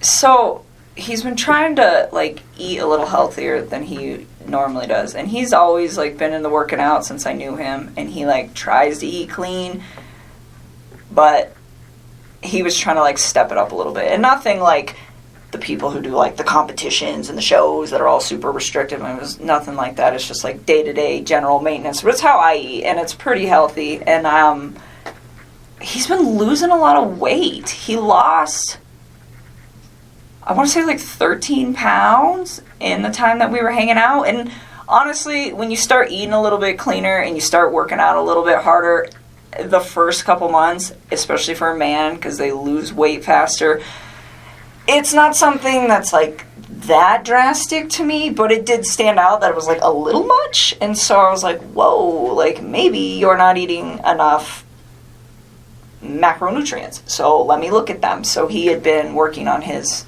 MyFitnessPal app and like programming like all the stuff he eats. And I just started going through them and I was like trying to figure out like where his ratios were. And we actually spent a lot of time doing that because he'd asked me to do it for him. Because I just was at the point where I was like, if his weight loss slows down in a few weeks, he'll be fine. And if it doesn't, then his macros are a little off. It's not like that big of a deal like in the workout community. This is like a very normal thing. But Did you have any other outside concerns like potential drug use, alcohol use, any of that stuff that led you to go, hey, he's lost an extreme amount of weight in such a short period of time? No, and I wouldn't call it extreme. It was just like, it was a lot, but I mean, when I first started working out, I dropped like 12 pounds in 2 weeks when I first started like hitting it hard with the diet. So the fact that he lost like that much weight, it wasn't, like I said, it was not a surprising amount. I just didn't want it to be like a sustained amount. But no, I didn't think anything weird of it just because of like how interknitted I am with the like workout community, and I know like this is possible, but it just, the thing that concerned me about it, I guess, and it wasn't even concern, but the thing that like kind of red lighted me like, hey, this might be carrying on, is the fact that his macros were like pretty dialed in. Like I wrote them and he like didn't stay exactly on them, but his calorie intake was about where it needed to be, my experience anyways, for like what he was trying to achieve. And so I don't know, he didn't seem to have a problem with it.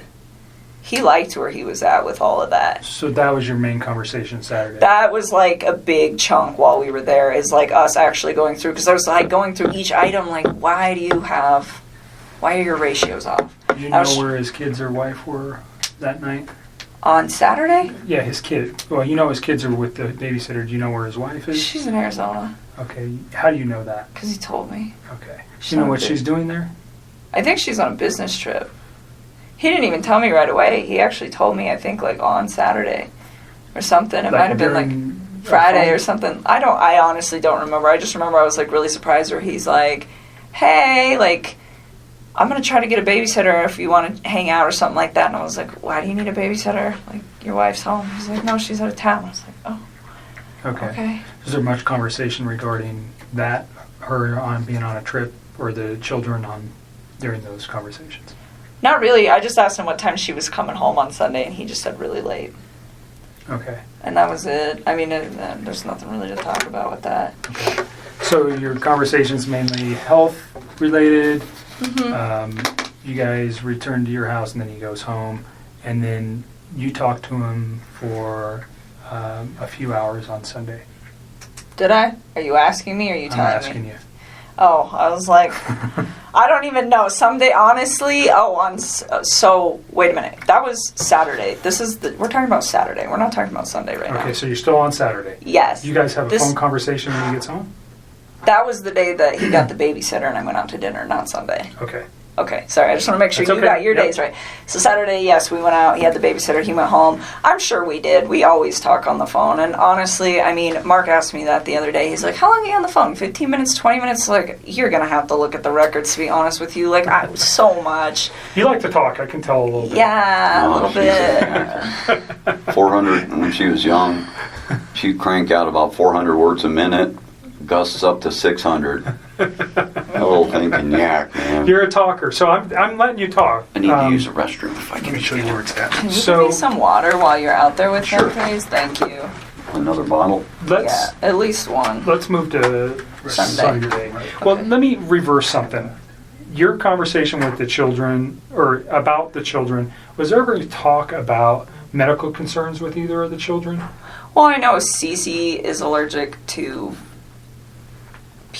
not peanuts, like pine nuts. Pine nuts. So she has a nut allergy. Yes. Did they take meds? Yeah, I know that she had like an EpiPen, but as far as I know, she didn't have any meds, but I never asked. Like, I was just told, like, she has a pretty severe allergy. And Enough to carry an EpiPen, that's pretty severe. yeah, while we're on this, so when he was in North Carolina, this is all like hearsay now because it's like, this is not a conversation. Like, he's telling me this stuff, but who knows exactly what happened. But he went out there to go see his family and her family. And while he was in town, before he went out to North Carolina, I guess his mother had accidentally, like, not exposed her to something with nuts, but had, like, given a product, I think it was like ice cream, to a different kid that could have traces of nuts or something. I don't know. But it was like, his daughter was fine, but she was like in the range of contamination. And I think his wife was very upset about that. And when he got to North Carolina, he told me that he was supposed to spend like half time with them, half the time with her family, and that was supposed to be what it was. I don't know. But he said that he went to go see his family, and they weren't answering the phone for like a day or two before he went out there. And then when he got there, there was a note on the door that said, son, if you step by, we're at the beach. And they ignored him for like most of the time that he was out there.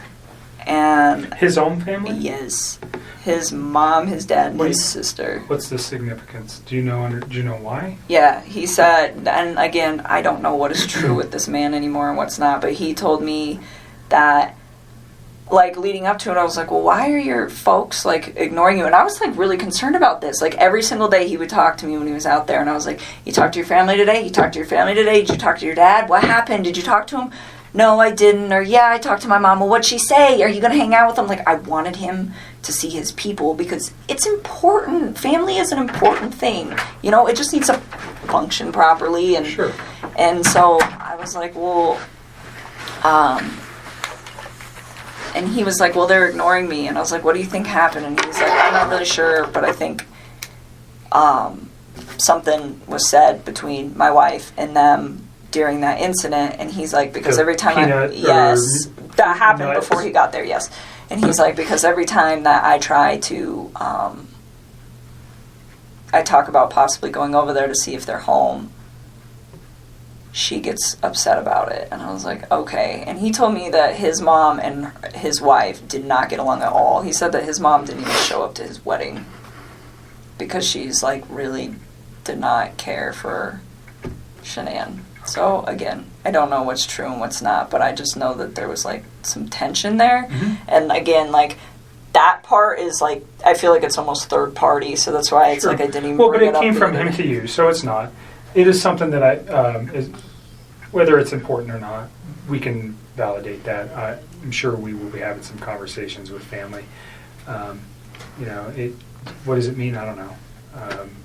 But Yeah, I don't know either, but I just know so like. maybe I don't know. Well, and then he ended up seeing them on the last like full day that he was there, and they told him supposedly that she had gotten really upset and had screamed and yelled in front of Chris's sister's kids that are very young, and to his mom and to his dad, and said like, you're never going to see Chris again, you're never going to see me, you're never going to see the babies, and just like threatened them, and then like walked off. And I guess that was the incident that happened prior to him coming out there, and then she didn't tell him about it.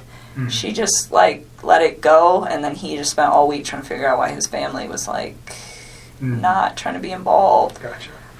So again, I'm not sure. That was like it just feels really third party, so it's hard for me to like talk about because Sure. like, I don't know how That's okay. much validation. So there is and all that. beyond the nut allergy for Cece, did you know of any other? Did she take meds that you know of other than carrying an EpiPen? His kids or his wife? No, his children. No. And now, well, if you know anything about his wife's medical conditions, if she had any. No, I've like read in the newspaper they keep saying, oh, she had medical conditions, and I'm like, is that a misprint? Are they talking about Cece, or is that just something else I don't know? So you don't know anything about Shanann having any kind of medical problems? Nope. Okay. Covered Saturday. So there's a phone call Saturday night, actually, from, it can't be Saturday, it had to be Sunday. I wrote that down quickly. Sunday night. Is there anything else you think, let me just back up, from that Saturday where you guys had a meal at the Lazy Dog to prior for the 6 weeks that you guys were serious? And although your dad's here and I think you're probably pretty comfortable, your relationship with Chris was, can you describe your relationship? I mean, when he was with me, I considered it to be fairly healthy. It was open communication, and it was what I thought was honest, and it was very calm. It was respectful.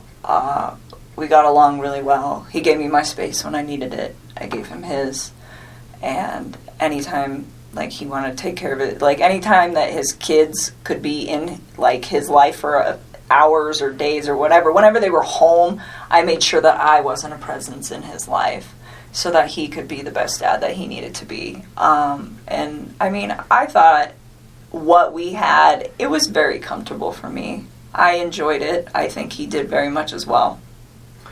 You guys, 6, 8 weeks, 2 months, whatever it was, you guys had an intimate relationship during that time. Yes. Okay. So you're pretty serious. Did he ever tell you that he loved you? Yes, he did.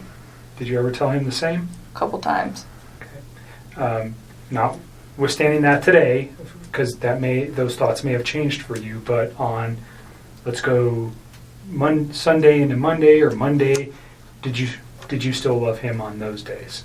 I think it was something where it was like I said it a few times and I meant it, but he definitely felt the urge to say it to me a lot more than I did to him because it was just all very new to me, and it was like, take your time with this. Like, you don't need to like rush that, you know? Like, I remember when he was in North Carolina and he was like trying to patch things up with his wife and he told me he loved me, and I was like, don't say that to me. Like, please go try to fit. And I mean, and that might even be in the text too, where it's like, don't say those words to me and then go try to make peace with your wife and lay in bed with another woman. Like, just don't do that. And I was like, it's not that I don't appreciate what you're saying to me. It's like, just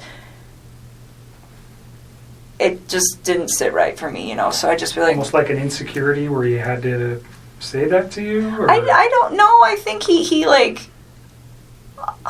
looking back at all this now, I don't think he was trying to fix things with her. So saying, I love you, to me, seemed like probably something that he genuinely meant. Like, I love this woman. And regardless of where he was going to end up that night. But to me... in the way that I was perceiving things, he had told me that he was trying to fix things with her, so it's just like, this is an inappropriate time, and I wasn't mad at him, and I'm pretty sure that's in the text too, where it was very, like, calm, but it's just like, it's almost disrespectful, where it's like, please don't. I'm like, if we get to that point where it is you and me, like, yes, you can say that, but don't, not then, like, that's... So you thought he was very genuine when he said that? Yeah, I did. I mean, and he wrote it, it's in all cards I gave you. Not in all of them, but like the later ones. And thank you.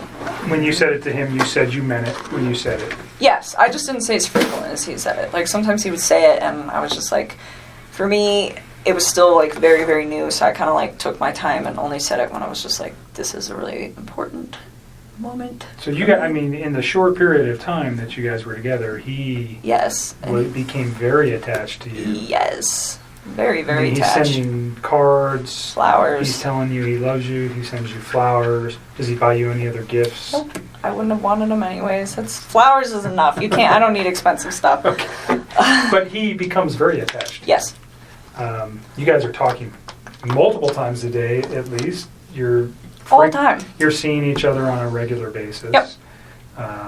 So it's a very and his wife is not around, nor are his children, so there's a lot of time for you guys to build your relationship in this first four weeks or so. Is that fair? Yeah, and even when she was back, I mean, it was still like we were still spending time together. He was still spending time with his children, and I had my own life. Like, I mean, there was 1 week where I just like went out of town with my friends for my birthday. I wasn't even around the whole like last few days of June up until the 3rd of July. I was like gone, and then there was another like last weekend I had a friend impromptu come in town from out of state and I hosted her for a few days, and it's like I still did my own thing all the time, like whether he was there or not. Like if my friends were like, hey, we want to make plans, I would tell him like, we're not hanging out today because I want to go see my mom or my dad. Did your friends know about him? Nope. Why? Because it's like he's with 2 women right now. They don't need to know about that. So if you had a boyfriend of 4 to 8 weeks on a regular... I don't know if you were married prior or if you had a boyfriend before, but if you had a steady boyfriend, you would have let people know. I think you told me before we got started that you just told your dad about Chris. No, I wouldn't have told them. I wouldn't have told people. It's too early. I mean, people... So you don't tell your friends, hey, I no, got a because people come and go. I mean, the dating scene these days is like, it sucks. I mean, so, no, I wouldn't. I mean, it would have to be something, even with Sean. I think I was with Sean for probably like 6 or 7 months before I brought him home to my family. I mean, I really, same with, that was the guy I was in a previous relationship with, but I mean... But this one you were a little bit more, you said he's with 2 women. Was that one of your considerations for not telling anybody about him? Yes. Well, I mean, it was like, okay, like this... To me, it wasn't going to be an extended thing. Like, if it got to the point where we were, like, dating for, like, 3 or 4 months and he's still talking about, oh, I'm going to move out, I'm going to sell the house, I think at that point I probably would have just been like, I don't think you're really, like, doing these things you say you're going to do. And I probably would have just, like, left because at that point... It's not fair. It wasn't fair to me in the first place. It wasn't fair to her in the first place. It wasn't fair to any of us in the first place. It wasn't fair to his family for him to have an affair. It wasn't fair to me to have him lie to me and make me think that everything is going to plan. And still to this day, I don't even know what's a lie and what's not. I don't even know if they were like filing for divorce. I don't know if they were putting the house up. I don't even know anymore what is real and what is not. But what I do know is it's just like, that wasn't fair to me either, because if I'd have known not even all the truth, but like obviously some of it, I wouldn't have even engaged in any of this in the first place. And it just, I mean, and that's the part for me, just like on my personal level outside of everything that is happening, that is gonna affect me long term. It's like, I'm gonna wake up every day and know that, like, this mom and her unborn child and these 2 little girls are not around anymore, and it breaks my heart. It is so, oh my God. And then I have to think about, like, the consequences of his actions and how they affect everybody else. Like, all of her family's impacted. My name is about to be, like, slandered for probably a while. I don't know how long it's going to take to heal, but I would not be surprised if it's going to be hard to go out in public sometimes for a couple of years. And that really hurts me. I'm just like, this is a horrible, horrible thing. Like, how dare you, and people aren't going to understand that. They're going to say, oh, you're the woman that had an affair with this man who took out his whole family. And I take a step back and it's just like, I didn't know. Like,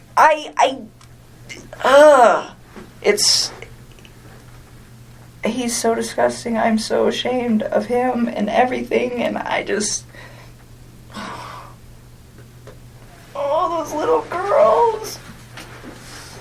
They're so little. They're so little. We talked a little bit earlier about getting some help for these things, and we can provide that Okay. at really no cost through the Well, state. we're working. We just want to make sure there's resolution. Absolutely. That's why we come to you guys to Yeah. pound it down until there's I'm nothing left. sorry that you're talking again today. I really am. I don't want to put you through any more trauma than you've already been through. There is reasons for everything that we're doing today and what occurred. And I'm sorry. I genuinely am sorry. These are not things that we like to do twice. It's the same thing with other types of victims from other crimes. We want to do it once and we want to be done. Unfortunately, we didn't know yesterday what we know today, and that's why we're here, because we need this video. And I am sorry, because I know it's hard to talk about it. God, it's so sad, and she's pregnant. And on our end, we God, didn't. and they're so cute. They're so little. Like, why? Why?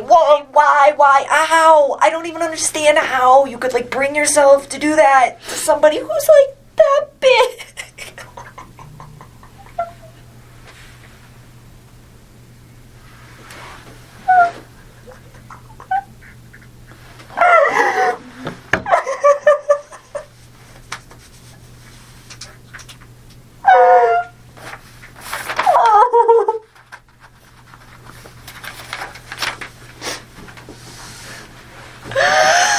Oh, Jesus.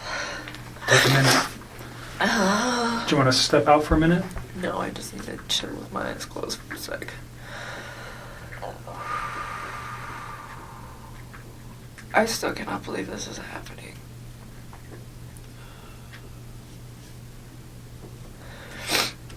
Alright, let's keep going, because we're just getting to, like, the meat of this whole Let's situation. get to the phone call on Saturday from 9 to 11. What did you guys, or pardon me, on Sunday from 9 to 11. Yeah, we talked a few times. So, Sunday, I think so. I need to think. I can't even think. Take a couple breaths and take a second. Sunday night. I don't even know. I don't think I was, like, concerned about anything at that point. You guys had a meal, a nice meal the night before. You knew his wife was probably coming home late that evening. Oh, you know what? I still don't remember what we talked about. Honestly, we talk about so much random stuff. Like, it's so hard to pinpoint some of these things. I don't remember what we talked about. I do remember that was a long phone conversation, though. We probably talked about all sorts of stuff. One thing I do remember, though, that I didn't remember earlier when I was talking to Mark. So this is, like, where I'm starting to remember, like, little bits and pieces. I don't remember. Yeah, I know. So the phone conversation, I don't remember what was in the phone conversation. Probably nothing of relevance, to be honest with you. But usually he talks to me when he's, like, down in the basement in his bed before he goes to bed and before I go to bed. And I could hear the TV on, which I thought was kind of weird. I didn't ask him. I just heard it in the background. And I remember thinking, and it was, like, right before we got off the phone, I was like, why the hell is he up? And there's like no TV downstairs, so I was like, well, maybe, I don't know. No TV in the basement where he usually calls you from. Yeah, and I don't know how many TVs they have. Like, I've never been in their bedroom. Like, I went upstairs once, and it was like to their little playroom, and I just like looked at it, and I was like, that's super cute that your girls have books, and that was like it. And other than that, I have never been in any of those rooms in that upstairs. Like, to me, it was just like, you don't know. Like, ever. I had no... So, I don't know if he has any other TVs. I'm assuming by, like, how much other nice stuff they have in their house, it wouldn't surprise me. So, I'm not quite sure what room he was in at that point. But I just remember hearing the TV. And I was like... It was just weird to me. Because I was like, why are you watching TV right now? It is, like, super late. And that was the only thing... And he had phoned you? Or were you guys already talking when the TV was going? Or... I just remember, like, I, like, picked up on it, like, later, but I don't think it was, like, throughout the whole conversation. Okay. Like, I just remember it being towards the end, because I remember thinking, like, wow, it's really late. Something I didn't ask you about the house, because you'd been there twice, and it just made me remember. Do you remember how you guys accessed the house? That's a good question. So... Once through the garage, and I think once through the front door. I think the first time was through the front door, I think, and I think the second time was through the garage. Was there anything unique about either of the doors when you went into the house that might not be typical of another house? Like a unique door? Like, Not I know the they have door a itself. camera on their door. Okay, I mean, I know there's a that. camera on the... Which door? It's on the front door, isn't it? I don't know. I'm asking I think you. so. Okay. I don't know. Did he use a key to access the house? No. He did not. The first time I went over there, he just let me in. And then the second time, did we go through the garage? I don't remember. I've been through his garage before. I went through his front door once, though, because I remember he had just cleaned... It was the first time I went through his front door, because he had just cleaned his carpets, and he had moved all the furniture out of the way, and the furniture was kind of in the way of the door. And he's like, the door doesn't open all the way right now. I'll move all the furniture back when the carpet dries. So I do remember that, just kind of offhandedly. And the second time, I want to say we went through his garage, because I remember his garage. I remember, yeah. So he was at the house when you went there. You were never there by yourself? He was at... Yeah, Or no. he took you there? The first time, he was already there, Okay. and I met up with him. And the second time, we went there together. So the front door, I asked if he had used a key. He let me in. Okay. So there's a, those keypads where you can enter an access code. Do you remember seeing that on his door? I want to say vaguely, but to be honest with you, I don't remember. Like, he let me in that day. That So was he so never long ago. gave you the code to access his home? No. Okay. Not at all. You talked about a security system. There was a camera on the front door. Was that just like what a Ring doorbell is that goes to your phone? I don't even know what it looked like. I only know that it existed either because A, I wasn't paying attention the first time I was over there, but B, because of all the stuff that's going on right now. That's the only reason I know it's in Did you remember existence. seeing any cameras anywhere in the house? No. Okay. Did he ever tell you about the alarm system or give you an access code to the No. alarm system? No. I wouldn't have asked for that. I wouldn't have wanted that anyways. Sorry to regress to that. No, you're okay. Go back to the phone call, or where you noticed the television in the background of the phone call. Yep. So I didn't know what room he was in, but I was just like, I just thought it was weird. Because he's always like, before I go to bed and I lay down, he's always like kind of trying to do the same thing. We just talk. It's like a really chill thing till one of us is about to pass out, and then that's like the end of it. But it was strange because I was like, the TV's on. I remember I was thinking, I was like, maybe he's waiting up for her. And then I was like, maybe not. I didn't know. It wasn't something that like alerted me. It was just different from his standard operating procedure. Because whether his wife is home or she's gone, he's always got kind of like the standard op when he calls me. So that's why it was kind of like unique. Okay. Because it doesn't really fluctuate when she's there and when she's not there. He's pretty like free reign with what he does. So anything important that you recall during that conversation about the children, about his wife, about what he was doing the next day, what he had planned, anything like that? Did he tell you any of that information? I remember he told me he had to go to the field and not to the office on Monday morning.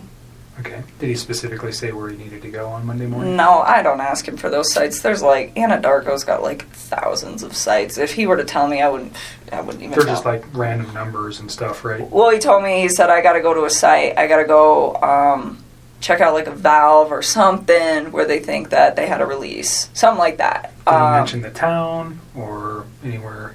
No. He just told me that that's what he had to go do. He's Okay. like, he was like, I won't see you in the office in the morning. Because I see him, but I don't actually like talk to him. Like I will go in the cafeteria, I will put my lunch in the fridge, and him and his whole team are sitting in there, and I don't talk to any of them. I just walk out. But anyways, yeah, he's like, so I won't see you, I'm going to the field, which is not an uncommon thing for the ops guys to like just go straight to the field. Like it happens. Like typically they go to the office, I would say like 3 or 4 days a week, but there are days where him and his other team members are not there. Or like I'll get in there and some days the cafeteria is packed and they're all there. And other days I get in there and there's only like 3 or 4 of them. So it didn't cause you any concern that he said, No. I'm going to the field on Monday, I won't see you.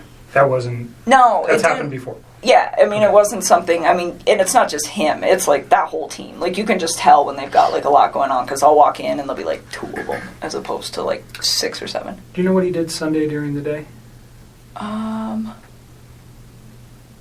I don't even know what I did on Sunday during the day. I am so tired. Let me just think about this. Daniel came over Friday, I hung out with him Saturday, and then Sunday... When did Jim come in? Monday. Huh. Jim got here Monday. What did I do on Sunday? I am like drawing a blank. I'm really tired. I don't know. Can I get back to you on that? Did you guys have any conversations on Saturday night during your meal, what he might be doing on Sunday? I'm sure we did. I don't know why I'm drawing a blank because I haven't slept. If I say that he may have done something with his children, would that refresh Oh, yes. your memory? He went to a birthday party. Okay. Did you know whose house he was going to? Nope. But I know that they had a water balloon fight. Okay. He had one or his children? His children did. Okay. He said he used to get really into it. He said he got like really interactive with his kids. He's like, some of the adults don't really spend a lot of time playing with the kids, but We I went always to do. the museum on what day? Saturday or Sunday? Sunday. Okay. That's right. So that's what I was like, was I hanging out with you? God. Very memorable event, huh? Me was, and him and my stepmother wife and my and- sister yeah. went to the museum. And What that's museum? right, the Denver Museum of Nature and Science. And they went to brunch prior to that, and I skipped brunch. And I went to the gym. You shouldn't have. It was good. I had to do core day. That was the last time I worked out, actually. That's so what I we did Sunday. Okay. Yeah, so core day, and then we went to the museum, and then... When did he tell you about the water balloon fight on Sunday evening during your conversation on the phone? I think so. Okay. I So think you don't so. know whose house he went to on Sunday, No. but you knew it was for a child's birthday? Yeah, and he had told me about that in advance early, so I don't know if it was Saturday that he had told me that he was going to go that birthday or like Friday. I just remember he was like, I got to go to this birthday party Okay. with my kids. Any other conversation that makes sense? I mean, honestly, at this point, I'm really tired, so I know there are certain things that I need to tell you guys that we'll get to as these days progress. Yep. But in all honesty, if it doesn't stand out to me now, Today? it probably That's fine. wasn't relevant. What about that 9 o'clock thing you were telling me on Monday? Oh, that he told me? Oh yeah, well we'll get there. We'll get there. We're still on Sunday. So we're on night. Sunday. We're gonna get to- literally- we're gonna I get know, to- This is gonna be a long. We're going to night. get there to Monday. We're getting there. So Sunday night or Sunday during the day, you had your own personal stuff going on with your family.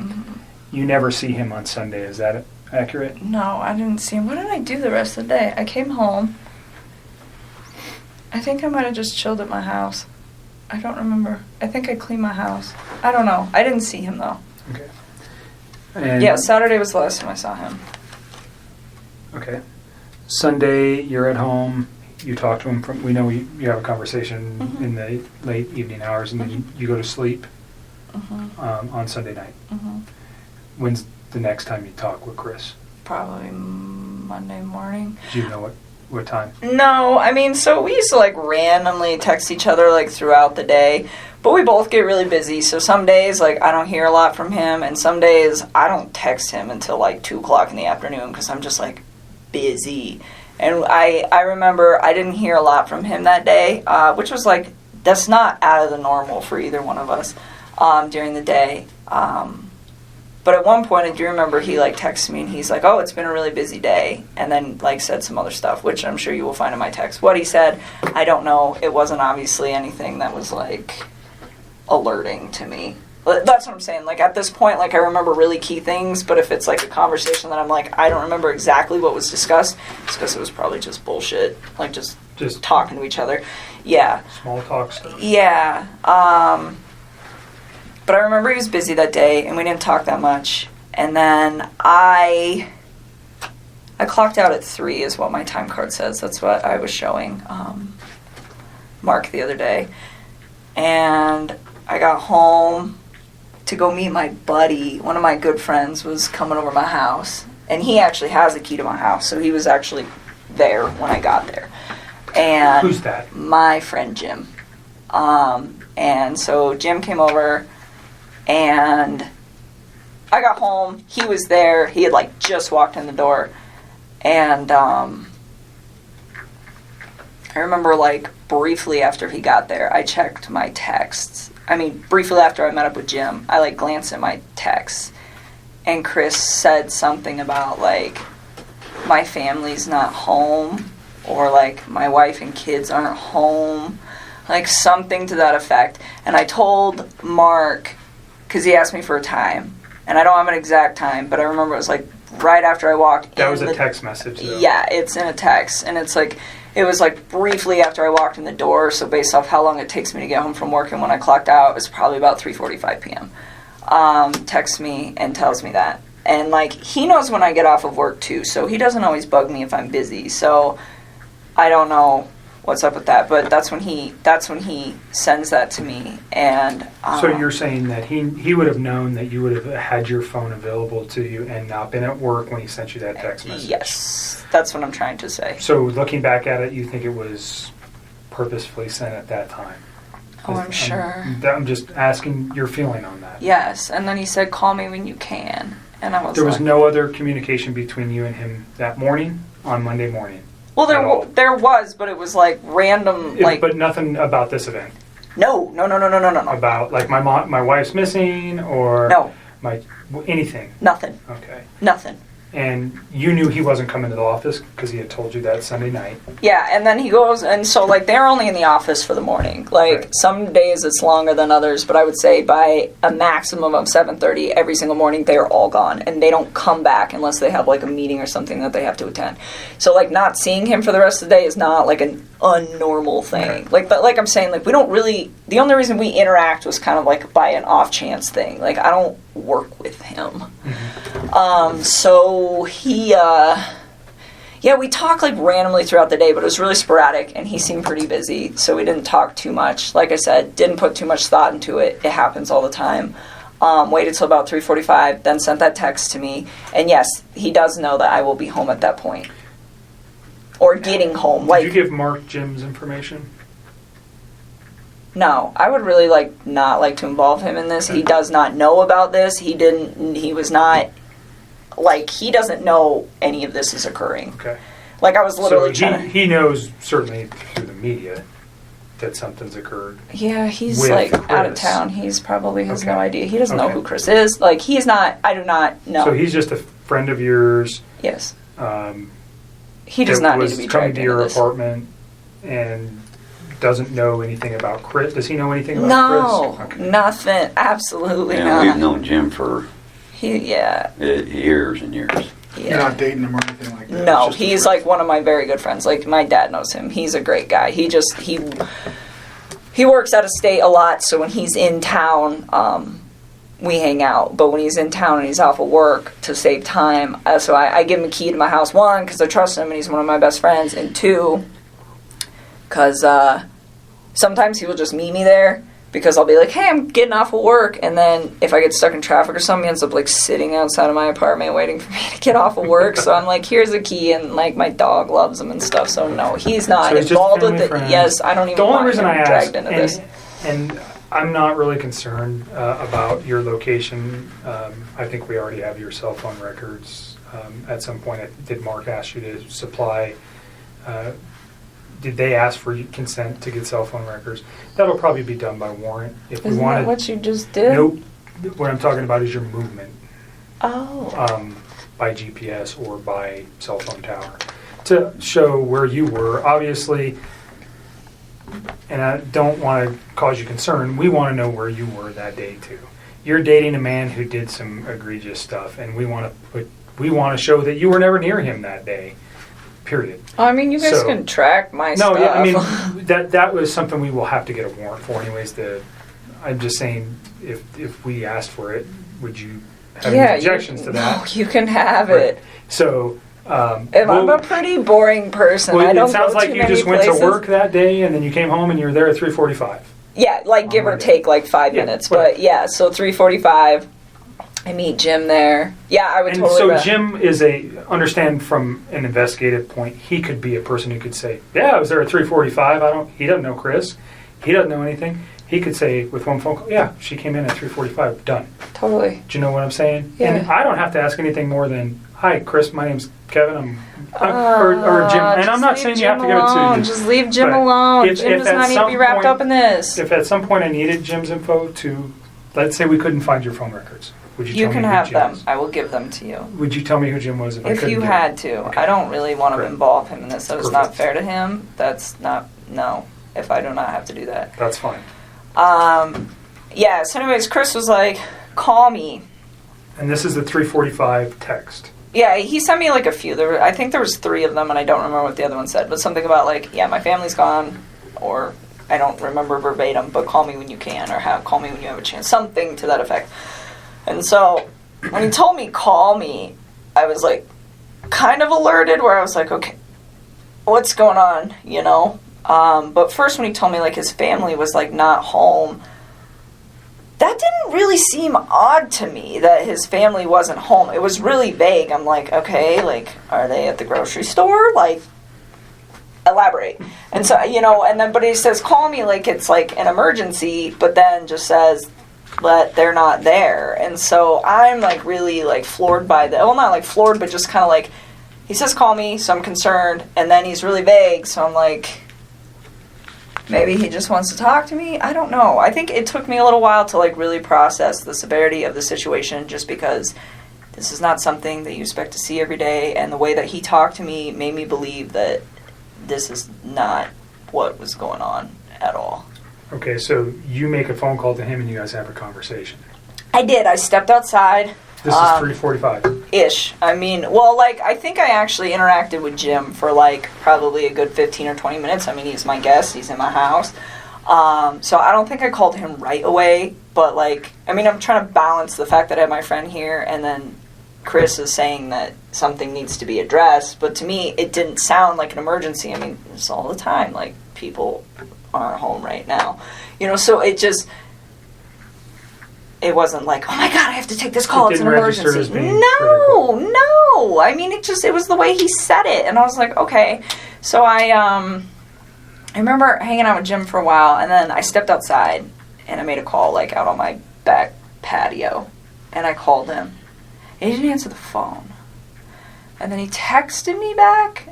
Oh no, did he answer the phone? I don't remember. I think he missed my call, and then he called me back. Or he just answered. Either way, it was a very short talk to him where he was just like, I have to go. The cops are here. And I don't remember if he said that on the phone or over text. That's okay. I'm so tired. That's fine. You don't But need either the way, different- like, it's the just cops... the context. Yeah, I mean, you guys will figure it out. The cops are here. And I'm just like, all right. And then... I remember we were like we were texting, but I was like hanging out with my company, so it wasn't like a nonstop text. It was just kind of like I would check my phone every once in a while, and we would communicate with each other. And he was just saying like they weren't there, and that her friend Nikki was there, and that her friend Nikki had called the cops. And I'm like, why would this girl call the cops? And like, I honestly do not remember the order of operations on all of this, but I'm pretty sure the majority of our conversation that night until my friend Jim left the house, which was probably pretty late, I don't even know what time, like 9 or 10, was all via text. So you should have this via text. Like, Okay. I don't think we started talking again on the phone until like after my company left. And he was like, I don't know, he just started like giving me details about stuff, and I don't remember what order, but he was saying like Nikki was really upset and that the cops were there and that they were like searching the house, and I was just like, what? You know, like what? Why? And he was telling me that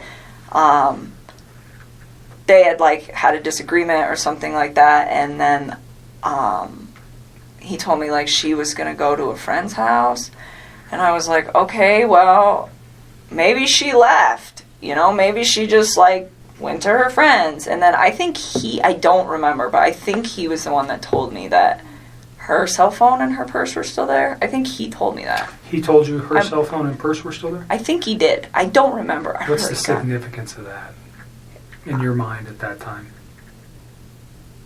At that point, I thought this woman was really trying to get out of this house. That's what I thought, because he said that they'd had a disagreement, and I was just like, okay, well, I mean, I leave my cell phone at When home. he sometimes. said disagreement, what did he tell you what it was about, or? Not at that point. Not at that point. So, again, like, you guys are going to have to check these texts, because it's all, like, my brain feels That's like okay. a mashed potato right now. But I remember him saying that, and I'm just thinking, like, well, maybe she was in a rush, you know? Like, maybe she was just like, I'm going to my friends. I'm leaving my cell phone here because I don't want you calling me. I don't want anyone else calling me. I mean, there are days where, like, when I'm outside of work, I will just shut my phone off. I just do it, and it's, like, my way of getting peace. So to me, that, I mean, like, it was weird that it wasn't even that weird to me that she left her phone just because I leave my phone, but it was weird to me that she left her purse. But knowing the fact that that girl was, like, always on her phone, then, yeah, I guess that is kind of odd. Like, she lived on her phone, I think, yeah. pretty much, is my understanding of her and a phone. So, I don't know if you knew that I did. until prior to the media stuff, or just from Chris. I did. So, did that strike you as odd? But you're Kind thinking of. maybe I mean, she again, just left. I just thought she needed to, like, get away from the situation. I mean, that didn't seem that awkward to me, that a couple that is going through a separation would be like, I need to leave.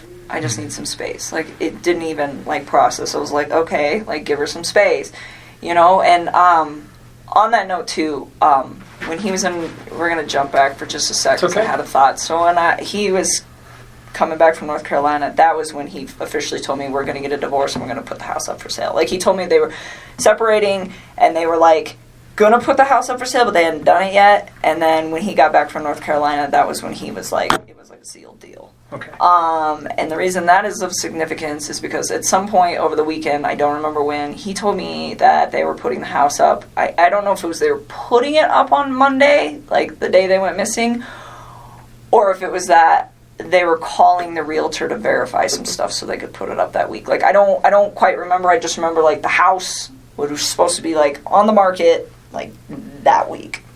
Did he name a realtor ever? Yeah, he did, and I don't remember her name. It was a female. Okay. And I don't remember her name, like, That's at all. fine. I was trying to think of that for you guys not too long Is ago. it the company? Do you got the company name? No, he never gave me that. He, like, gave me her name, and it was the same name twice. He gave it to me once when he was in North Carolina, and then once the other time. Because I remember asking, I was like, who's that? Because he's like, I'm going to have her call so-and-so today and make sure everything's still good to go. And I was like, who's that? He's like, the realtor. I was like, oh. Or not today, but, like, If it ever for comes to your Monday. mind, just Yeah, I give me a doubt it. That voicemail, was give me a such call. a... Yeah. I will try. I don't lots of remember names. what it was. It's fine. It's not that critical. That person may come forward to us anyways. perhaps. So Okay. don't worry about it. Let's go back to the phone calls on Monday afternoon. Yeah, so so he's like texting me a lot of this information, and I'm starting to kind of freak out. And it's not like I'm freaked out like, oh, she got murdered. I mean, that is not what I thought. It's like, okay, like the way I looked at this, like apparently his wife had been gone since midday, was when she got like reported missing. I didn't know that. Like the way I looked at this, it was, I got home from work just now. I mean, he didn't say that, but I interpreted, I just got home from work. And my family is not here.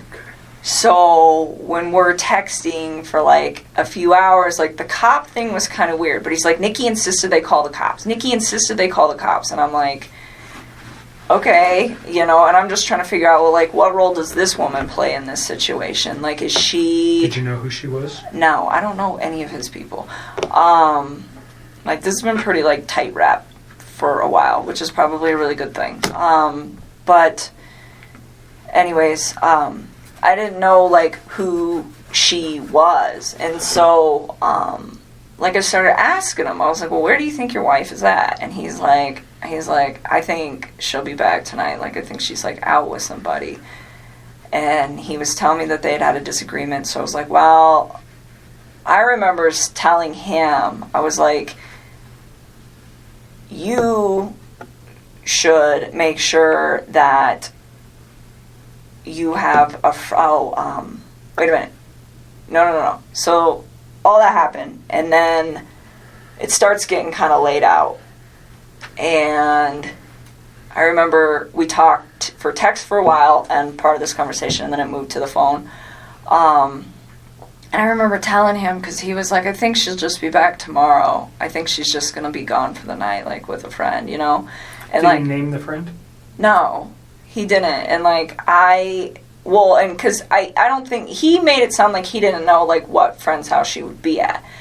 And I remember talking to him and I was like, well, maybe it's that Nikki girl. And he's like, well, Nikki called the cops, so why would she be at Nikki's house? I'm like, I don't know, kind of throws her off the trail of where she's at, you know? And it's like, it sounds kind of weird, but it's like, he really made this sound like this woman was just like upset, left the house, and that was probably what he thought happened to her. And so I didn't really put too much like... Did he tell you the kids were missing as well? Yes, I knew. Okay. I mean, which made sense to me because I was like, well, if you were at work all day... I mean, he didn't tell me he got home early. He didn't say that to me. So, I mean, it made sense. Like, if she's going to leave, they should probably go with her.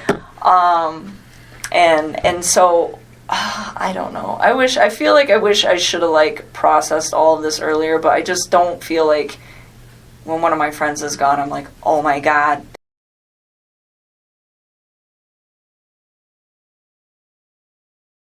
Okay, so I'm going to pick up where the audio stops. Okay, so the yellow is NKs, just like last time. The yellow is NK. Okay, so I just want to make sure you guys know it's going to sound like I'm stuttering and stumbling over my words, but it's actually how it's written.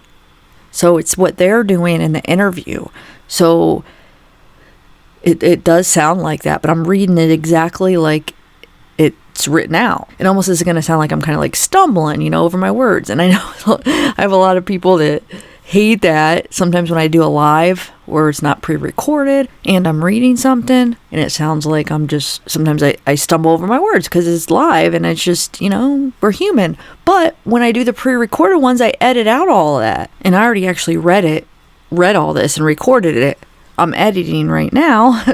I actually already edited what you're about to hear too, but I'm just adding this in here because I realized how much that they stumble over their words in this interview. So when I'm reading it, it's a lot. So if you were just to listen to the audio and not see the transcript, it would sound like I'm the most horrible reader ever. You'll see what I'm talking about. If you read along, I'm reading it like it says it. It's just how they talk. And I just thought, instead of, you know, I contemplated, should I just read what they're basically saying, or should I read it exactly how they said it and, you know, how they transcribed it? So this is how they were talking. And I decided to just read it exactly how they were talking. So you could kind of get more of a, you know, so you could hear exactly how they went about it, you know? Because sometimes the stumbling could be a sign of lying or, yeah, deceiving. So, yeah, I read it exactly. So, please just know that. All right, just wanted to give you a heads up. So, it stops when the last sentence she says, right here, I feel like I wish I should have, like, processed all of this earlier. But I just don't feel like when one of my friends is gone, I'm like, we should address this. Like, I haven't heard from them for 4 hours. And then Agent Kobach says, it's not a typical thought when somebody, and she says, no. And he says, just checks out for a day. And then she says, no. So it got late at night, and like I remember telling him, I was like, he's like, I think she'll be back tomorrow. And he was going to go into work. And I told him not to. I was like, you need to stay home. You need to help the cops. I'm like, and you need to wait for her to come back. And he's like telling me like, what if like she comes back and she sees my truck? And I was like, you know what I would do? I was like, I would ask one of your good friends who's off work tomorrow to come over to this house and hang out with you while you're here. I was like, and go park your truck down the street. I was like, so she's upset at you and she wants to come back. I was like, but she doesn't want to be here if you're here maybe. I was like, if she comes back, I was like, and she doesn't see your truck, maybe she'd be more willing to come in the house. I'm like, you know, I'm like, but don't be alone with her. I was like, because if she's upset enough to leave, I was like, you don't know what kind of confrontation you're going to have when you get back in the house. And I was like, so that's why you should have a friend there, so you're not alone with her. And I was like, and if for some reason you are alone with her, I told him, I was like, I really thought she just left. I did. I was like, get your phone, put it on video, and put it in your pocket. And I was like, and just zip it up. And he's like, why? And I told him, I was like, because you can voice record. I was like, so if she comes home, I was like, and you two are still like, you know, if there's some choice words being said, because you guys obviously got into it, like something that's, you know, and then there's some crosstalk you see, and Kobach says, did he ever articulate what their argument was? And she said, he did, and I will get there, but, you know, I told him, like, just be prepared, you know, because at this point, like, it wasn't like I was, like, trying to make her to be a bad person. It was just, like, I didn't know what was going on. I assumed that she had left, so I was like, well, when you get back, because I knew that they were going through a divorce, it was like, just cover your bases, you know, try not to be alone. And if you are, just record what you guys are talking about. So, like, at the end of the day, nothing bad happens to you, you know? And, like, that was kind of how I processed that whole situation. And so, he was like, all right. And then, she didn't come home that night. That was Monday night, right? Yes. And agent says, we're talking about Monday. And she says, Monday? Monday night, yes. And he told me, this is what he told me they talked about. And I realized that this was like total bullcrap. And I think he's telling you guys a different story. And I think the reason that he's telling me what he's telling, I think the story he's telling you is probably slightly more accurate than the one he told me on this case. And the reason is because I think he is trying to save his butt with the fact that she's pregnant. So he told me that she had asked him to wake her up before he left for work on Monday morning. And so I don't know if she did that in the text or how it was supposedly communicated.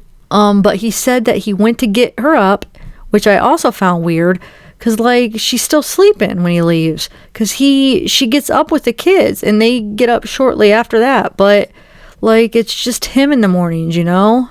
So he said that she woke up and those two kind of just like got in a disagreement.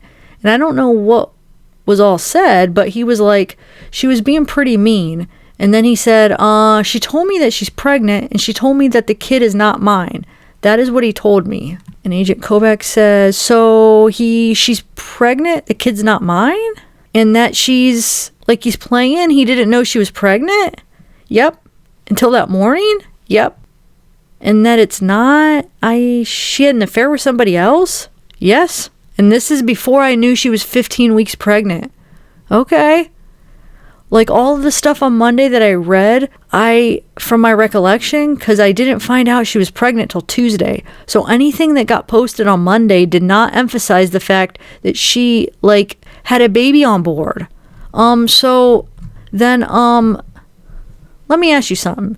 You said that he usually gets up in the morning and it's him, and she gets up and takes care of the kids. Is that the routine that you know for them? Or do you know him to get up and like prepare meals prior to him leaving the home? Oh, he gets up and he like goes to the gym and works on his basement. What? Okay. And like makes breakfast, and I don't know his whole routine.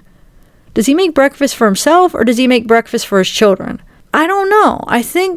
I don't know. They're still sleeping at that point. Like all I know is he, at one point and sometime in this whole thing, he told me that they usually get up at like 6:30 and she gets them ready and takes them to school and like does all the morning stuff with them, as far as I know. And then in the afternoons when she gets home from work, he kind of does more of the afternoon stuff. Okay. So it's kind of like a tag team operation that they have going on, but I think she does more in the AM and he does more in the PM. Right. It's kind of how I process that, but I don't know. Okay. So then she's mean to him and then throws this out? Yes. That she's pregnant from another man? And I said, do you believe her? And he was just like, he said something about like, oh yeah, like she kind of looked like she was showing when we were in North Carolina, but I wasn't sure. And I'm like, so you think she's pregnant? And he's like, yeah. And I was like, do you think she's like having an affair? And he's like, I think she said that out of spite. And he's like, and I was like, okay. And again, like, I think he's just saying all this to me to try to cover his tracks with me. Like, I think, I don't know what he told you guys, but I bet it's probably very different. And I think what he said to me, it was like directed towards me. Like this whole bullcrap little box lie that he had right there was like the lie directed at me. Did he say when the argument started? Nope. He just said it was in the morning. Did he say he said he woke her up in the morning. Okay, did he say when she came home? Did he ever let you know that? I think I want to say he said around like 2, but I don't know. Okay. And then he woke her for what purpose? 'Cause she asked him to. Okay. So I was under the impression that he was asleep. I'm assuming this is how it like went, and what he was trying to tell me is that he was asleep by the time she got home, and she sent him a text and said, wake me up before you leave. And then he woke her up and they got in an argument, and then he went to work. Okay. That is how I processed it. In the context of that argument, again, was just that she's pregnant, and is there anything else that he shared with you? He did not elaborate on it, and I didn't ask. What were you thinking at that time? This was like on Monday. Again, at that point, I was like, I still thought she left. This was all on Monday. Like, I legitimately thought this woman left the premises with her kids and just wanted nothing to do with him for like 24 hours. So his story was believable, that she was pregnant from another man and maybe she took off for that guy, or he said several times, like, I think she just said that out of spite. Okay. Like he thought she was with one of her friends. So he still held true to that story? She's just leaving and she's with a friend.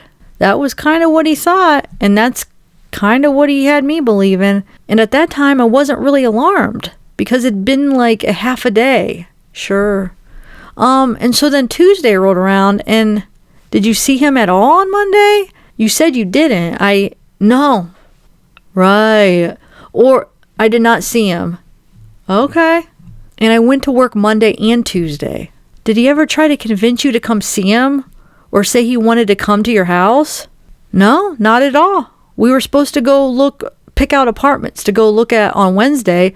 So yesterday, but that obviously, right, didn't work. So on Monday, he never tried to be convincing to get you to come up to see him? No. Nothing? Not that I'm aware of. I don't think so, because my buddy Jim was over Monday and Tuesday, and he knew Jim was over Monday and Tuesday, and that's why we were going to hang out on Wednesday. Okay. So no, he didn't ask me. So Tuesday rolled around, and she still wasn't around. And this is when I started getting kind of sick. Like, my friend Jim was sick on Monday when he came up, and I don't know. I just started feeling like crap as it was. And then I was just kind of having a hard time focusing and like thinking about what was going on. And I'd ask him a few times, I'm like, where's your family, Chris? Like, where's your family, you know? And he would tell me, like, I don't know. Or I want them home. Like, I asked like several times. So I think I got different responses, but each time, like, he didn't know where they were, you know? And I'm like, she's still not home? And he's like, no. And I had also asked him to, like, he said he had a friend, Dave, that was a cop, which I also find convenient that there's another Dave working this case who's a cop. But I was like, well, Dave's off. Why don't you just have him, like, post upside your house too and see if she shows up, you know? And he told me on Tuesday morning, he was like, I called Dave and asked him to sit outside my house, and he's going to do it. And he's like, and then my friend Nick is coming over later on this afternoon. And I was like, okay. Did you ever hear Nick's name before? I've actually heard that name a few times, like, around him. Like, I never heard Dave before. Dave was new, but I've heard the name Nick a lot. So I don't know if that's, like, real or what. But if I was to guess, like, friends that he, like, legitimately has, I would assume that he was one of them. But yeah, because I know he's told me before, like, when we first started hanging out, that Nick lived kind of in the area, and he's he actually goes, he's a trail runner, and he runs East Lake number 3. And there's some crosstalk, and he says, in your area? And she said, kind of. He says, okay. And I remember him saying that to me once. He's like, you know that park that we, like, hung out at? I was like, yeah? He's like, my buddy runs over there. We should not go to that park anymore. And I was like, okay, that's cool. And anyways, where were we at? Tuesday morning. We're almost done.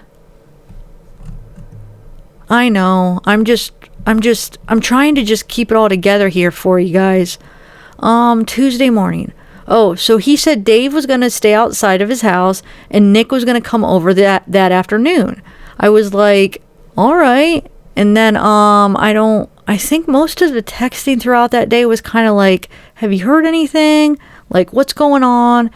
It was kind of like me checking up on him. I don't remember everything, but it wasn't I didn't even make it through the entire workday. Like, I was feeling really, really sick, like, in general. And then I decided on my lunch break to get on the internet and look at what was going on with all the reports. And I saw a report that was like this woman who's 15 weeks pregnant and her 2 daughters are missing. And I was like, whoa, what? And I was just, like, so floored. And I read a couple other articles just to make sure that, you know how the newspapers are. And, like, just double check. Like, am I really reading this right? And then I'm like, okay, he had told me previously, like, she says she's pregnant with another man's kid, but he'd said it like he could tell in North Carolina, but that girl is, like, obviously pregnant, I mean, in her photos. 15 weeks, that's like 4 months. That's pretty far along. And so that's like, how would you not know if she's showing? Like, you totally know she's showing. And so, oh my God, I got so sick. I was just like, I need to go. I just like packed my stuff and I left work and I went home. And I remember I told Jim that I was going to get home early and he wanted to come over right away. And I was just like, I just needed some time to like process what was going on. But I did tell him, I was like, you could come over earlier than you did yesterday, because he didn't want to wait in traffic. That was the thing. He's like, save me some time. So I don't remember what time he got there. I probably still have that text, because I don't have any reason to delete those. Wait, what? You don't have any reason to delete those? That's pretty telling right there. So basically that's a backwards way of saying that she does have a reason to delete the other ones. And why is that, NK? Wow. Okay, sorry. I'll quit. I'll keep reading. Okay, so but he came over a little early, but I did have like a gap of time in there. I don't know how long it was. I bet it was like from the time I got home to the time Jim got there. I bet it was probably like, I don't know, hour and a half maybe, somewhere around there. And I remember talking to Chris during this time, and it was like all text. I did not talk to him on the phone at all on Tuesday. And I was pretty upset, where I was just like, I was going back and forth like, where's your family? This and this and this. But I'm like, she's pregnant, and this and this. And he's like, the baby's not mine. I'm just like, you told me yesterday that you think that when she said she cheated on you, she did it out of spite. And he was like, yeah. And I'm like, so then it's your kid. And he kept denying it. And then like he started like kind of worrying about us. He'd just be like, well, does this ruin everything with us? This and this and this. And I'm like, no. I'm like, no. Like just trying to, like, his situation is so much more important right now than like our situation. But his main concern is you and him. Kinda, sort of. I mean, I keep like asking him, like, and I told him numerous times, which is also in the text that you guys will pull. I'm just like, you need to focus on finding your kids and your wife right now. And I was like, and you need to focus on finding all 3 of your kids. And I like kept like emphasizing to him like he had 3 kids, And like I wasn't even like mad about it. I was just like, you need to find your family. You need to Did he ever go look for them that you know of? I don't know. I don't think so. That like doesn't even like ring a bell to me. So I don't think so. Okay. And I forgot something else that's really important. I will add it in there too. But let me just finish this thought. So then, Tuesday, where we were talking about, so I kept telling him, I was like, Chris, I know it's yours, okay? I was like, go find your family, And I was like, was I hurt? Yes. But at the same time, I realized like his situation with what he had going on was like way more important than like our situation. And so that's why I was just like I confronted about it. And then I was like, you need to go find them. And like, we talked about it for a little while. And then I was just like, I don't remember exactly how it went, but something along the lines where I was like, why can't you just be honest with me? I was like, stop lying to me. Like, stop lying. Did you have an inclination? You've talked to this man a lot. And during this Tuesday, Wednesday conversation, did you feel like he was bullcrapping you? A little bit, kind of, yeah. I mean, because he was like, not Monday. Monday I did not, but Tuesday, yeah. That's when it all started to click. I was like, oh my goodness. Because he was like, well, like, he just didn't seem as, like, concerned as he should be. And he was, like, super worried about crap with us. And I'm just like, so concerned about his family and overly concerned about your relationship? Yes. Okay. And I kept like trying to put it on the back burner. And shame on me for bringing it up in the first place. I was just really taken back. Like, wait a minute, she's 15 weeks. Like, how would you not notice that? Like, I was just like, I was confused. And I was also like, is he lying to me? And I kind of wanted to know because I realized that, like, there's a situation at hand here. And I'm just like, what is going on? You know? For part of it, it wasn't even like me trying to find out because I'm upset. It was almost like me trying to find out because I'm like, is there something else I'm missing here? Like, I felt like there was like pieces to this puzzle that I didn't know existed that were like not in place, and it was strange. And so, anyways, I told him, I was like, be honest with me. I was like, don't lie. And I don't remember exactly how it went, but I was like trying to emphasize, like, stop bullcrapping me. So he told me the truth, and he told me it was his, and then he knew about it. Okay. I was like, okay. And then he asked me again, like, did that ruin everything? And I was like, no, it didn't. And then in the back of my head, it's like, yeah, I'm done. I'm not dealing with that. Don't lie to me.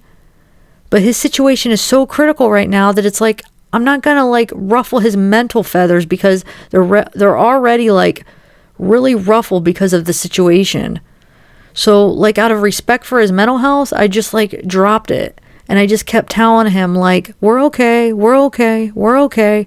But then how many times do you think he asked you during these phone calls? Oh, it wasn't a phone call. This was text. Pardon me? Text. Tuesday. Text? Text Tuesday. Text Tuesday? How many times do you think he brought up your relationship and if you guys were okay? Probably like 2 or 3 times. And how many times did he bring up concern for his children or his wife? I think he brought it up a lot too. I mean, he kept telling me that he was like worried about them. Okay. I mean, it happened. It wasn't like he was just like spaced out. I mean, he was definitely showing that too. I was just surprised that he was like also showing it for me. Because at that moment, if I had some crazy stuff going on with somebody in my family, I would be putting all my relationship stuff on hold. Like, look, like, baby, I got to deal with this. Someone in my family's missing. When I find them, we will talk. And that would just be it. But that's just me. I mean, that's how I would address the situation. And that's kind of how I've been like gauging how I handled Monday, Tuesday, and Wednesday. As like, what would I have done? Sure. You know, and kind of like, that's why I didn't contact you guys on Monday. Because I probably wouldn't have done that for one of my friends. And not that I am cold-hearted. It's just like, it's just not how me and my friends work. So it didn't, you know, so anyways, there was extenuating circumstances that you wouldn't have known that caused her friends to be concerned. Just so you know, there's nothing wrong with you for not going, oh, there's something wrong, and not calling the police. The people that provided the information to the police initially had way more information about her than you do. So that's why they came forward. So I can feel a little reservation that you're like, why didn't I do something? Why didn't you know enough? I think a normal person on Monday, a reasonable person, is just going, shoot, this woman's in a whacked out relationship with her husband. She's got 2 kids. Now she's pregnant. She just takes off. So don't blame yourself for not making a phone call to the law enforcement or going to you didn't know anything. So I'm just trying to help you get past that. Don't worry about it.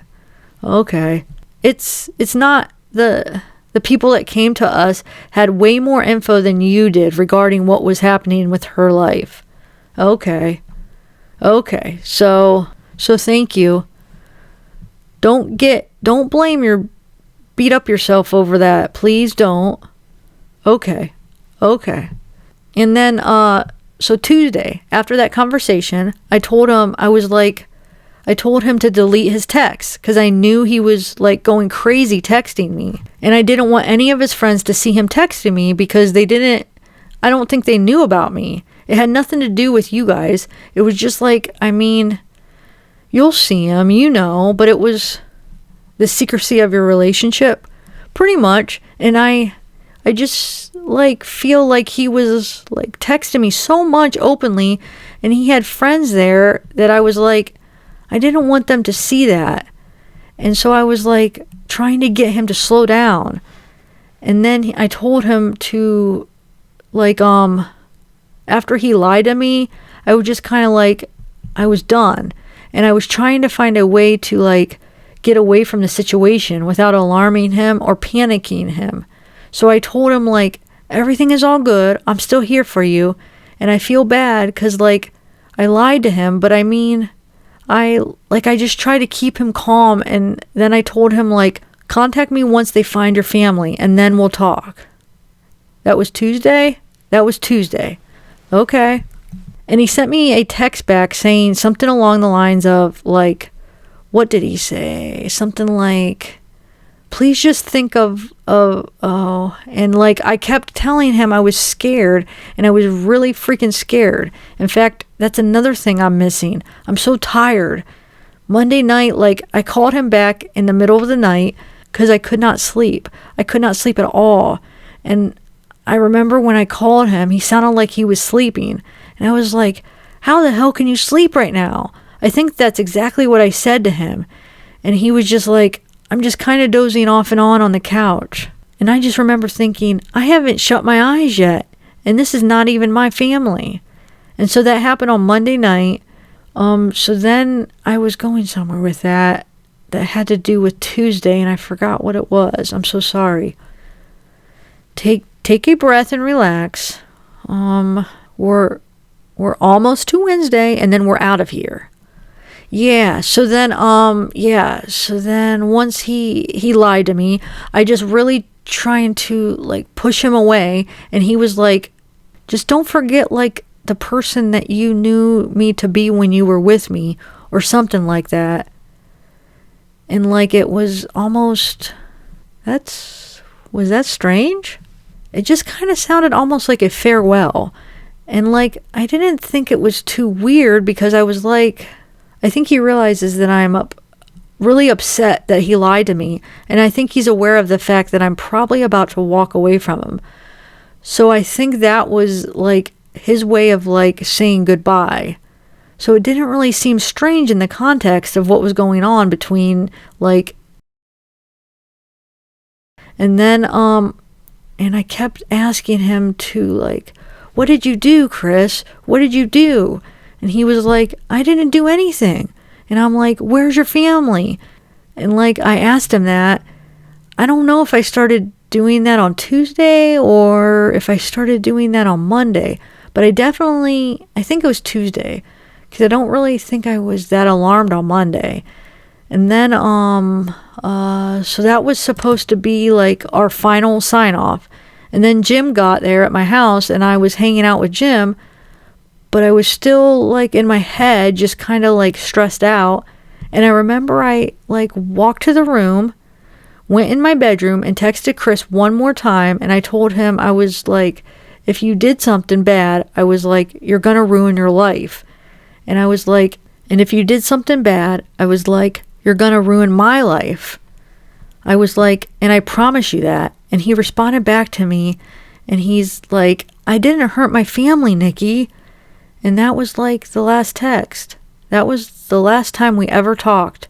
And I never said another word to him after that. That was Tuesday. That was Tuesday. And then he left me alone.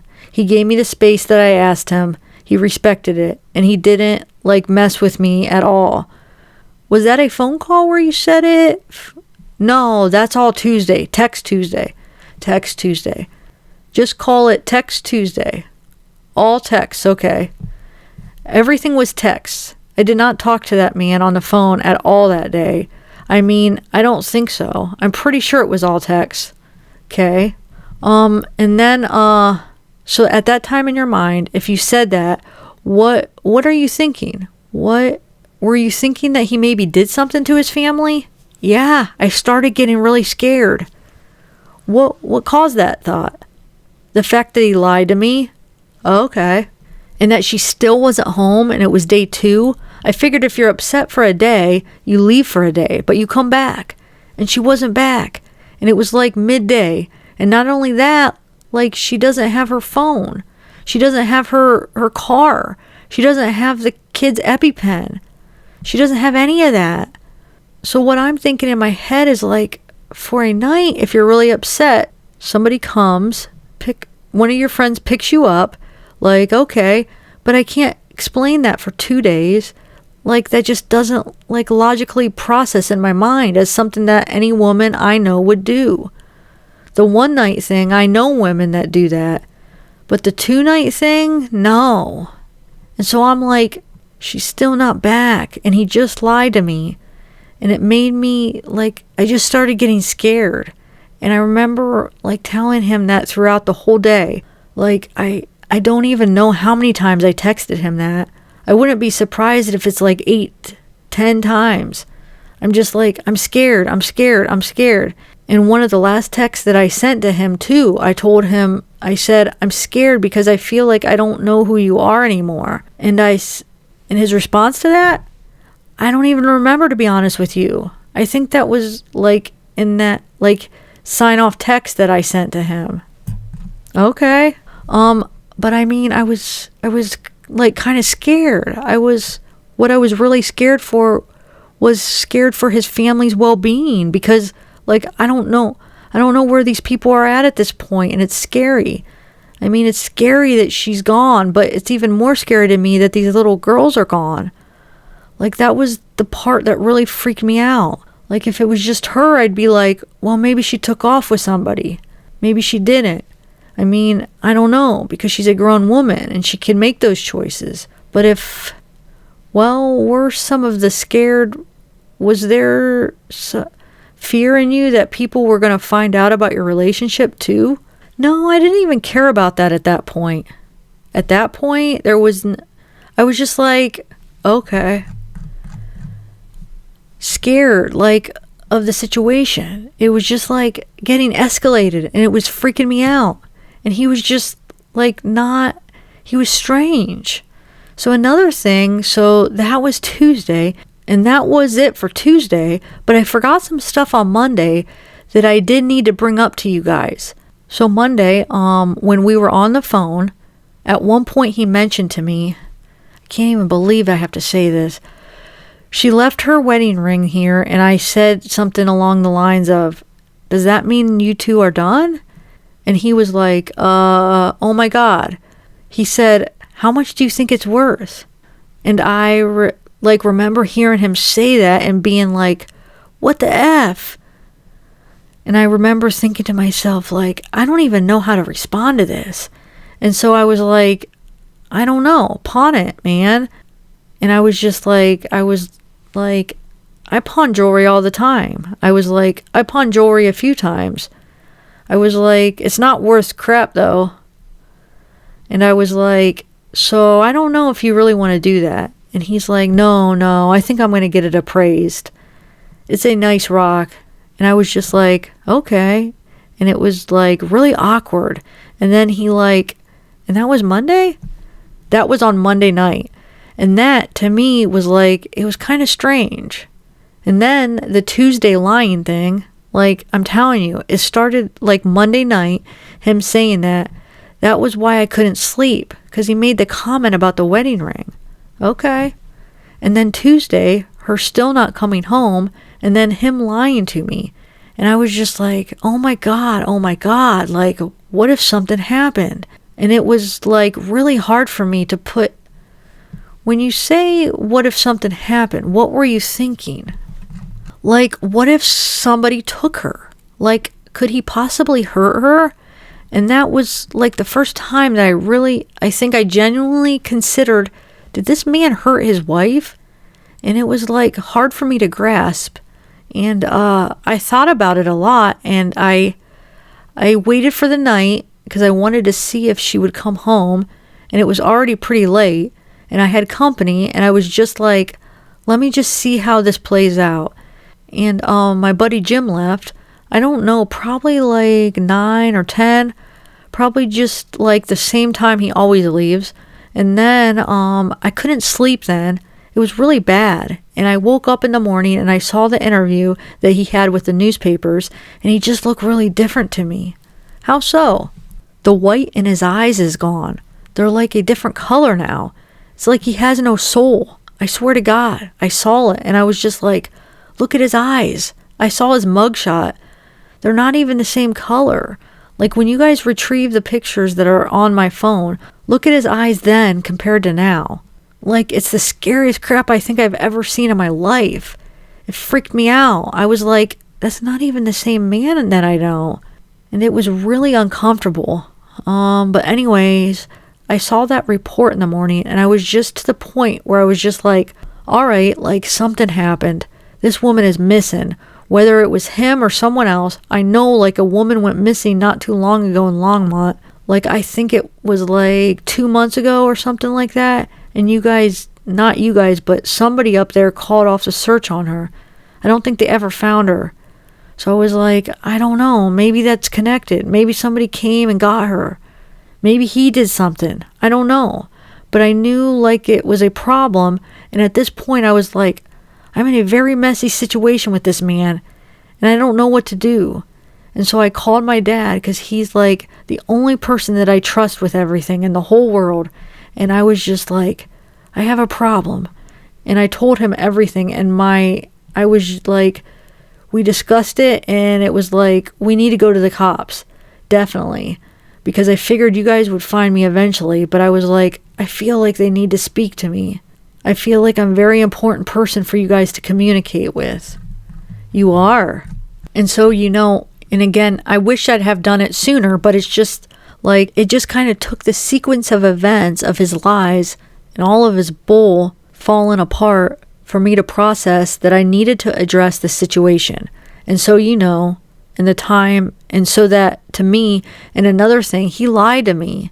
And I caught him on Monday night. He was like, oh, it was right after the wedding ring thing. He was talking about, it might have been before, one of the two, but he was like talking about how he reflected on North Carolina, and he was talking about how he wanted the separation and all this stuff. And I'm like, wait a minute. I thought you were the one trying to make peace with her, and she's the one who didn't want it. He's like, no, I wanted it. And I was just like, okay. And another thing on Monday night, his breathing was like, it was like his voice would crack sometimes. But I didn't like condemn him for anything like that because I was like, well, yeah, he's probably stressed the hell out. His family's gone. You know what I'm saying? Sure. So I don't know. So that happened. And then, he never made any admissions to you about anything that he had done? Nope. He never said anything about doing, or at any time, not just in these days, but during your relationship. Did he ever say anything about hurting his wife, his children? Never. Did in on those conversations from Monday to Tuesday, did he ever say that somebody did something to them, or did he ever give an excuse to you how this could have happened?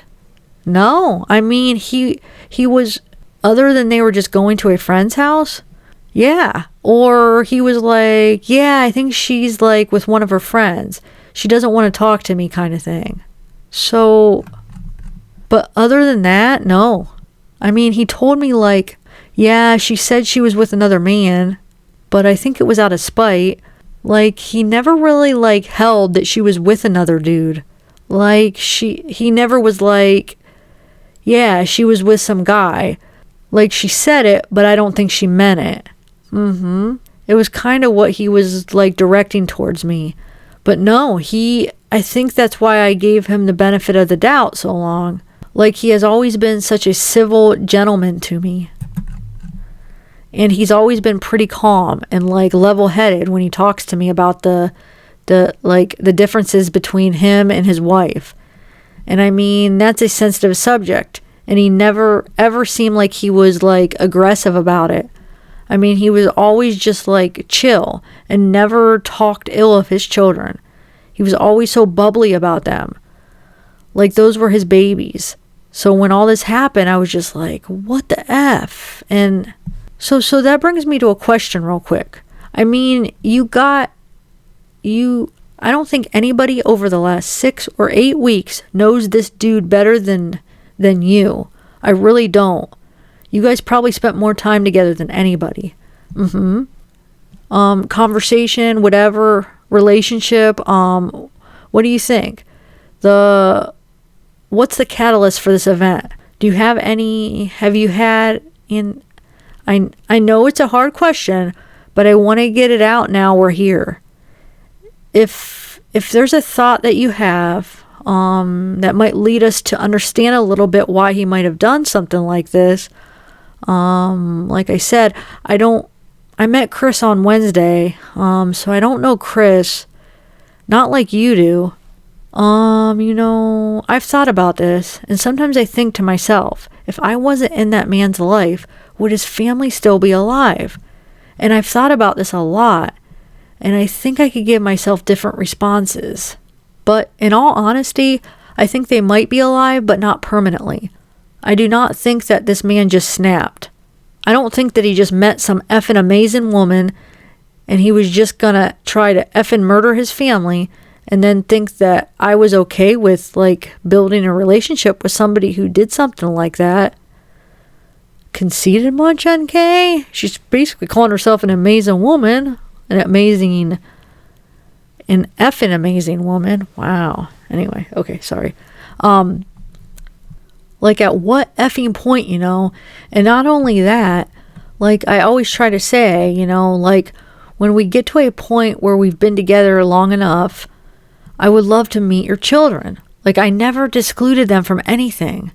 Like I remember coming back from Colorado Springs and I was like, oh my God, they got the Cheyenne Zoo down here. You got to take your kids. And like you can feed the giraffes and they would love it. Like I always tried to show him cool things like, hey man, would your kids like this? Because my nephew would like this. Like check this out, Like I sent him a screenshot of some rainbow unicorn Lucky Charms the other day. I was like, do your daughters know about these? Because I bet these are epic. Like little things like that where it's like genuinely, like I care. I do. Like despite how messy this is and how I'm sure I'm going to be portrayed in the media and everything, like I care about like his well-being with his children and all of that. And so for me, like when I think of what was he going through his head, I find it really hard to believe that I am the catalyst for all of this. I will be willing to say that I think me being in his life accelerated what was inevitably about to happen, but I don't think people just snap. Love does not murder. Hate and resentment murder. That's the way I look at that. I do not know what is the truth anymore and what's not. I don't have all the details, but this is just my opinion. But I'm pretty convinced that that woman and him did not get along very well. And the reason they stuck together was, hey, we're going to do kids. And I think they also stuck together because they were in a very bad financial bind. And I think that she continuously disregarded it. And I think he messed up because he was too passive to say anything to her about it and really address it. And it just got to the point where it's just like, you file bankruptcy, then what do? Just wait till you file the next one? I don't know. I don't know what their finances look like now. But from the way it made it sound, it's probably a pretty stark situation. And I don't know if hundreds of thousands of dollars in debt over and over and over again are enough to lead a man to want to take somebody out. But I don't know. I've heard of people committing suicide over that before. And I would never justify what he did. I think it's effing disgusting. It's, like he's such a effing pig. But I try to, be why? I try to come up with the why. And I really think that he was struggling with her really bad. And not only that, he's got a third child on the way. And I know he was probably just like, I can't effing afford a third kid.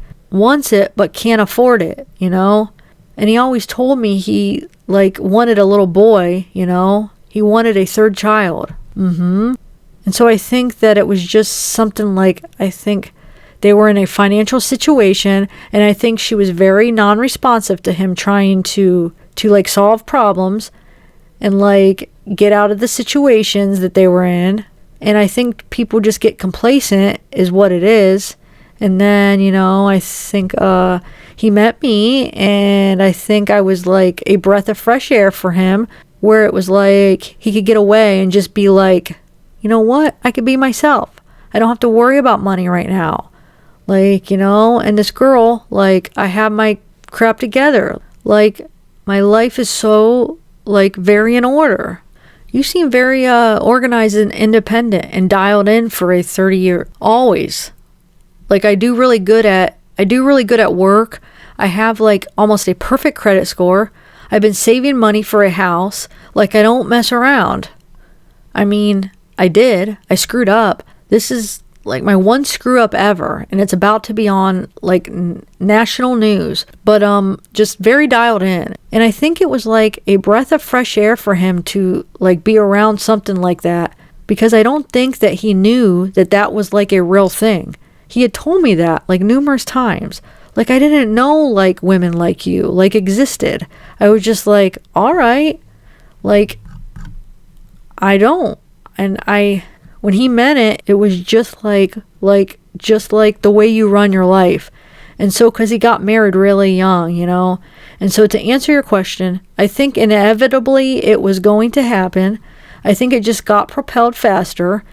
I mean, I don't understand what he would have achieved with, if he wanted to be with me that bad, what he would have achieved with me by doing what he did. I think his situation at home was way, way deeper than anything him and I ever had, and it led to that. And I don't know what happened in that conversation that they had, but I kind of have a feeling it wasn't even about her pregnancy or another man or me. I have a feeling it was about money. So drilling down, you think money? I think it's, for him, is the biggest downfall. Beyond the really, I don't know that you know too much about the relationship or the particulars, just other than monetary issues, financial issues. That sounds like what you guys talked about when you talked about the relationship.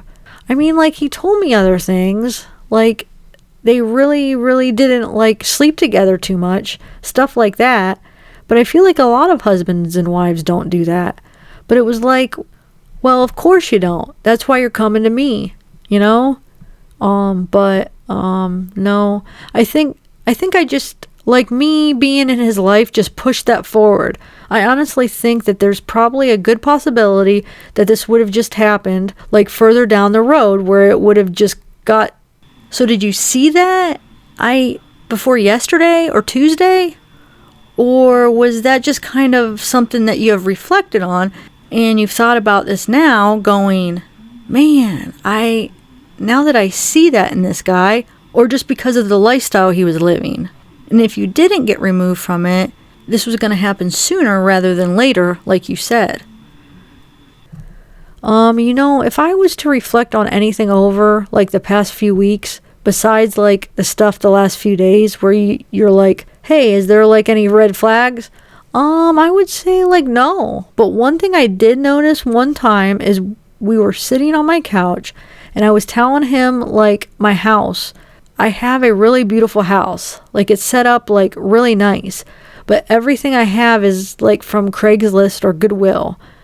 Like, I have pieced it together, and it's all, like, markdown stuff. And I have pieced it together in a way, like, it's a pretty house. But you would never guess that, like, everything I got is, like, super discount. And one day we were sitting on my couch and we were just talking about some stuff, and I was telling him, like, oh yeah, like, I got this marked down, American Furniture, because, like, the corner was dented, and, like, I got this one off a guy on Craigslist, and I put it all, and I was, like, telling him, I was like, I put it all together, and I was like, to me, I was like, material things don't make a home.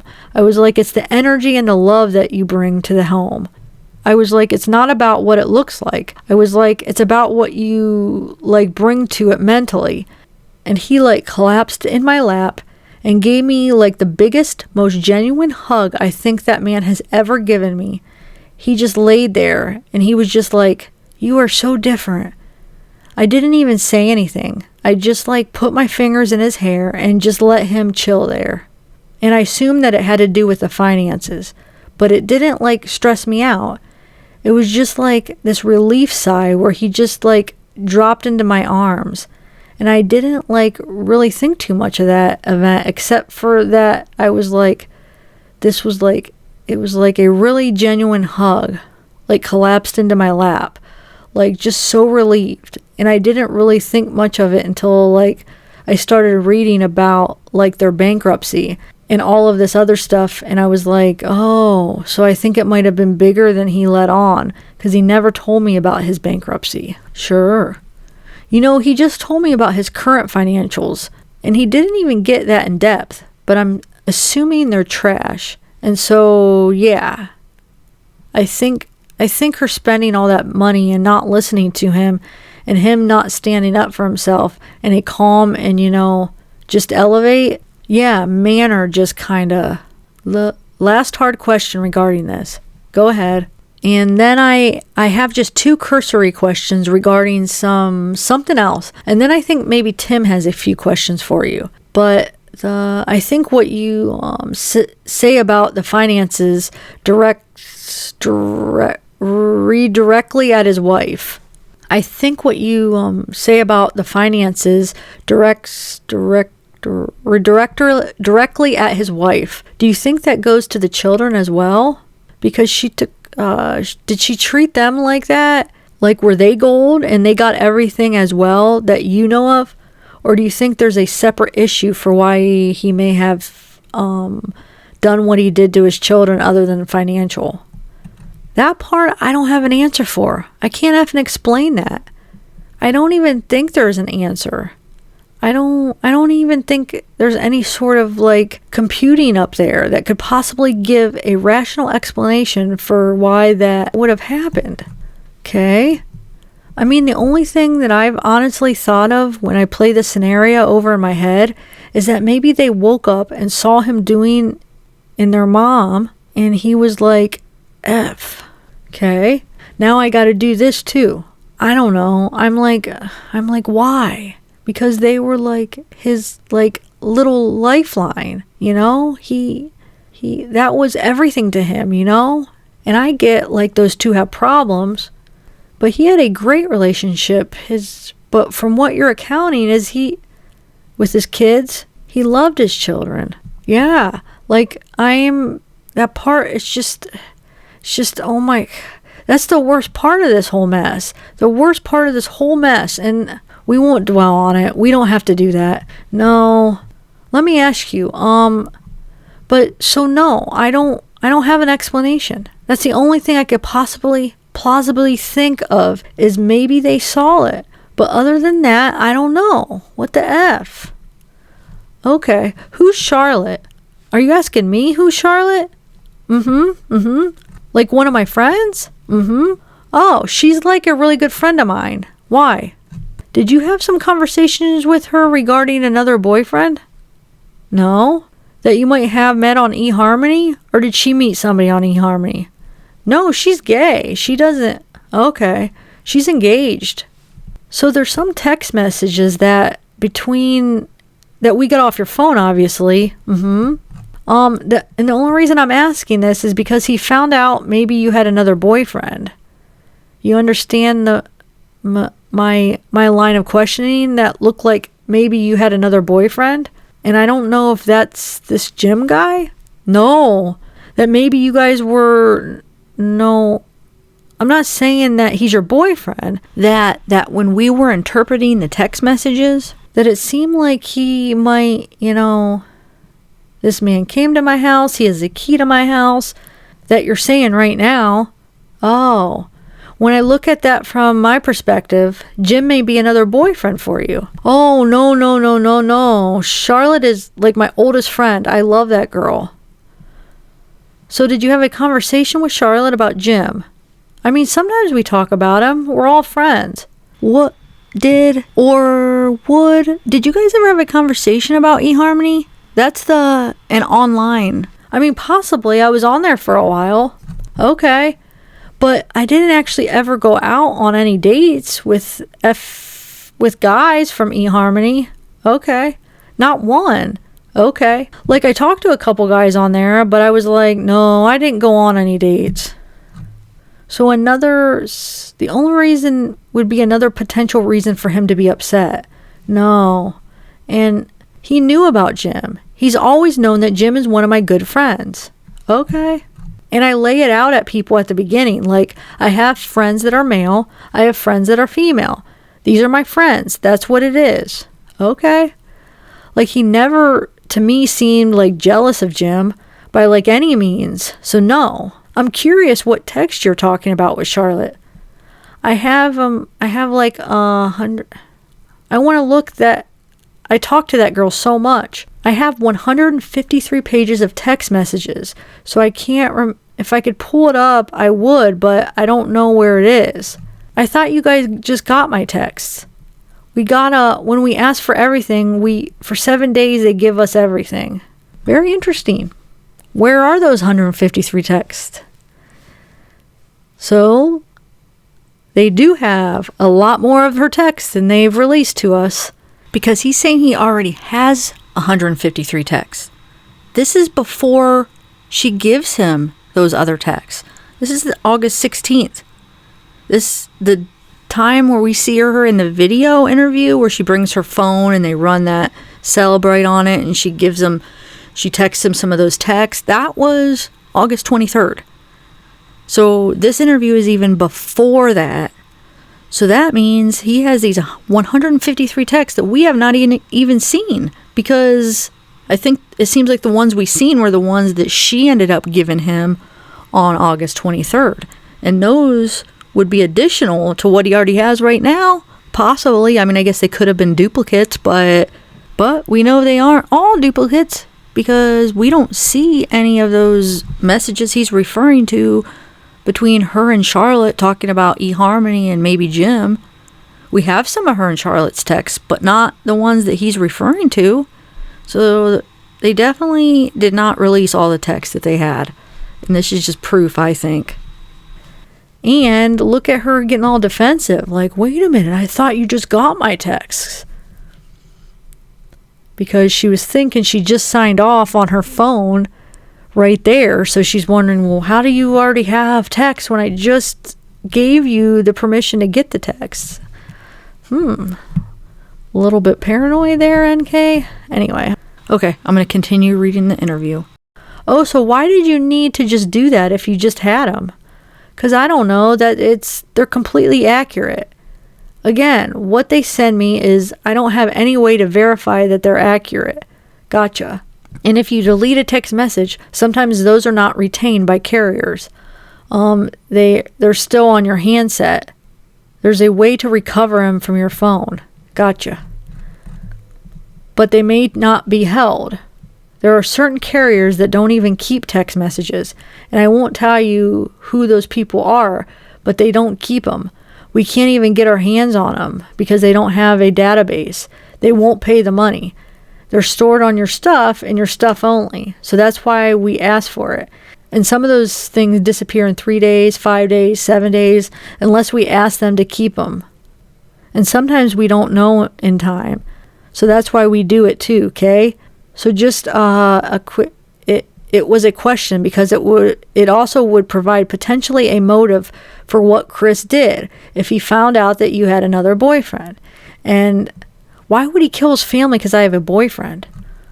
Well, he wigs out that he finds out that you have a boyfriend and just loses it altogether. Do you understand? Because he's already losing his wife and now his new girlfriend has another boyfriend.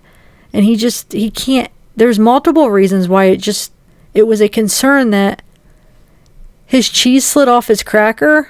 So sad. I don't know. He's like not even the same. I look at those like mugshots and they're scary. They scare me. Yeah, Tim? That's what you said about that video too. It didn't I hadn't noticed I would have been a wreck. Woof. I don't know. I mean, I volunteer with some guys for when I did the armed military stuff that had PTSD, and they were telling me when they went through trauma that they like kind of locked up. So like, I didn't even think it was the fact that he was calm that freaked me out. It was like his, when you were helping those guys out, eyes. Yeah. Oh yeah. It was like that part didn't, because I was like, I've seen, there's these guys that have been at battle and that I've worked with that are like, yeah, I've experienced this. This is how I handle my trauma. And they're like very like, just kind of like zombies. But so I didn't hold that against him. It was just his eyes. The light is gone from his eyes. So let me just finish just with a couple quick questions here. But besides the obvious, and what he's done, what's the worst thing about this guy? Did you ever have just some sense? You seem to be pretty together with who you date, the people you hang around with. You seem to know a lot about people. Was there some impression he gave you that was negative? The whole time? Like the whole time we were together? Yeah, anything negative that sticks out.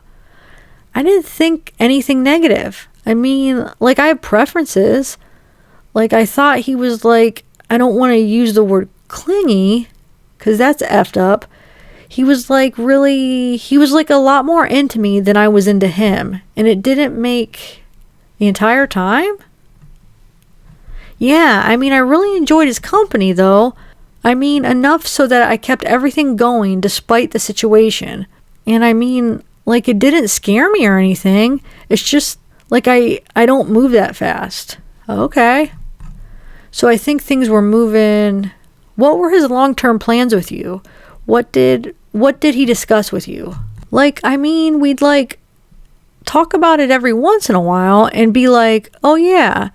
Like I asked him, I was like, if you didn't have that big house, because he didn't want to live in it, and he made it very clear he didn't pick that out. He didn't. None of that. I was like, well, if you could have a house that you wanted, what would your house look like?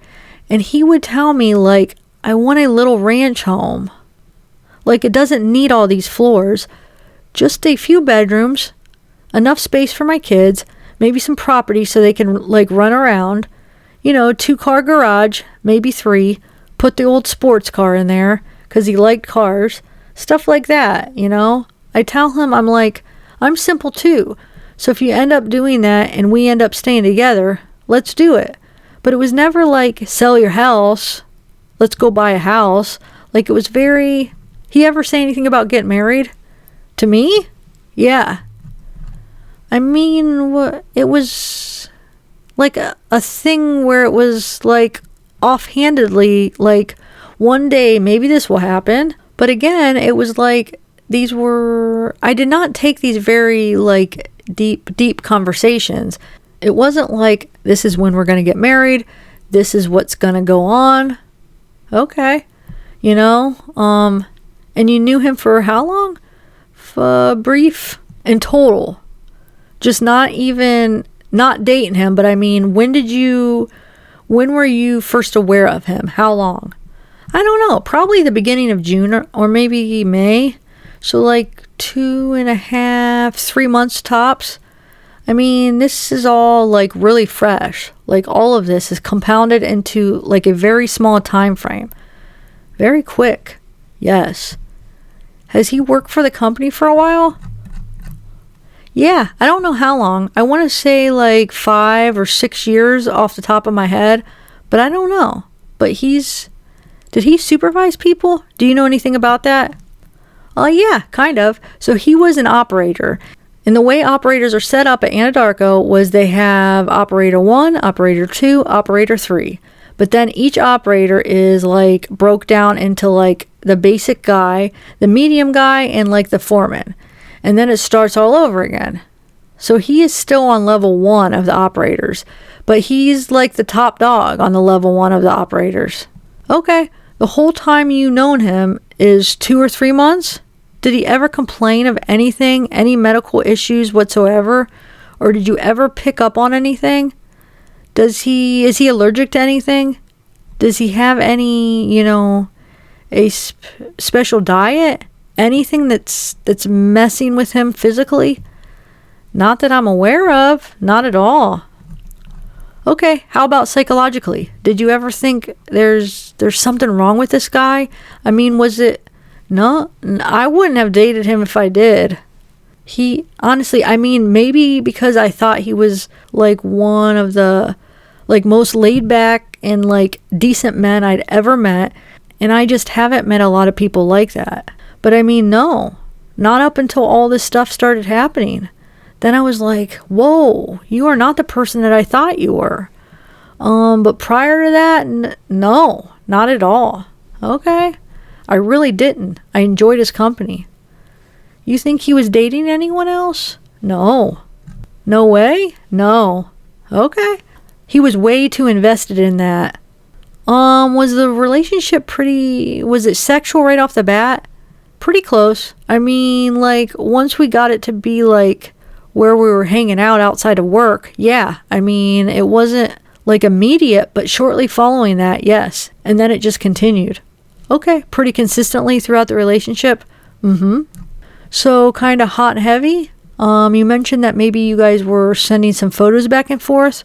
What kind of photos is he sending you? Well, see, he would like send me like workout photos, stuff like that. He sent me a couple of inappropriate pictures. I did not request those. I didn't even want them. I was just like, why do men do this?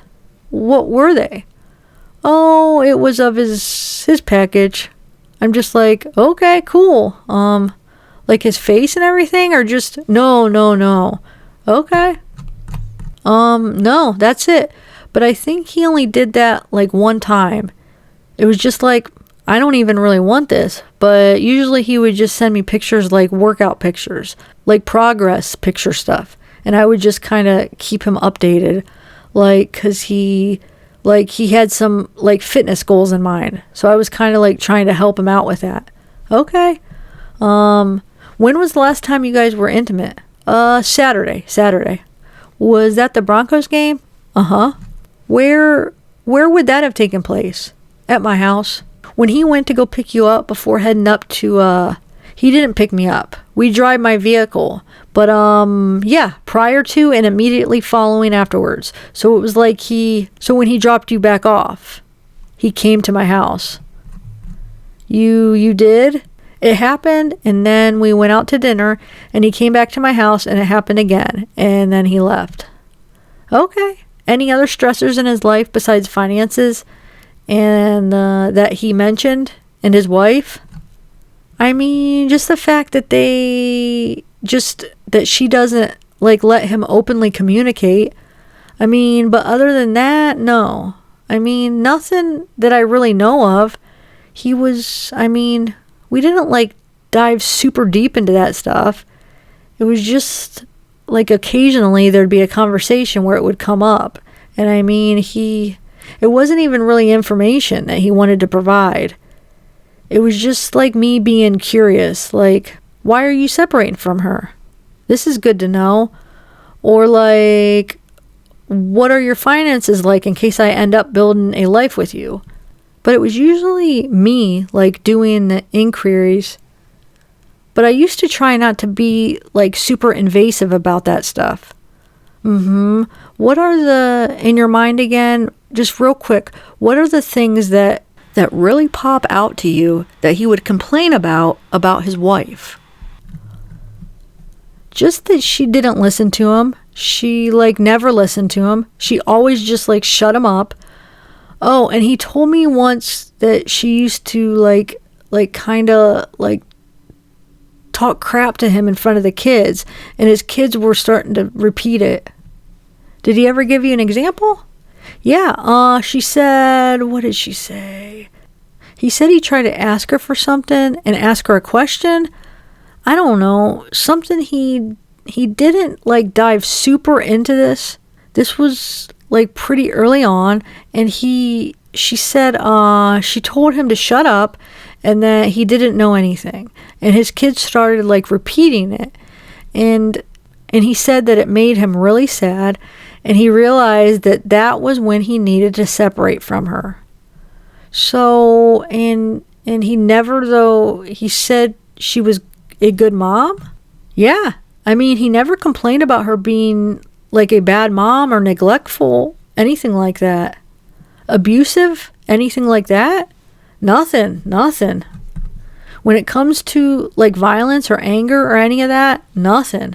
I mean, he even said like, yeah, like, so she kind of like gets bossy with me sometimes, but as far as like arguing back and forth, he's like, that never happens. He's like, we don't fight like that. So I don't know. He seemed pretty like even keeled with stuff. So, and just, did they talk about how they discipline their kids at all? I never asked. I felt like that was not my place. And he never mentioned it? Nope. That's all I was making sure nobody else. What time is it? I bet it's so late. It's 8 o'clock. Damn. Yeah, it's time to go. You have my card. Things will probably come to your mind in the next day, week, month, year, especially as you get some sleep and recover here. Please don't hesitate to call me. My email's on there. You can email me. The business phone number on there is not accurate. I used to work in our Pueblo office until, so what is it? July. Just call my cell phone. I'm never in my office anyway, so, okay. My cell phone will always be the same, so just call my cell phone, and I will respond to you as soon as I can. If you need, to send me an email again, you can send an email to me, okay?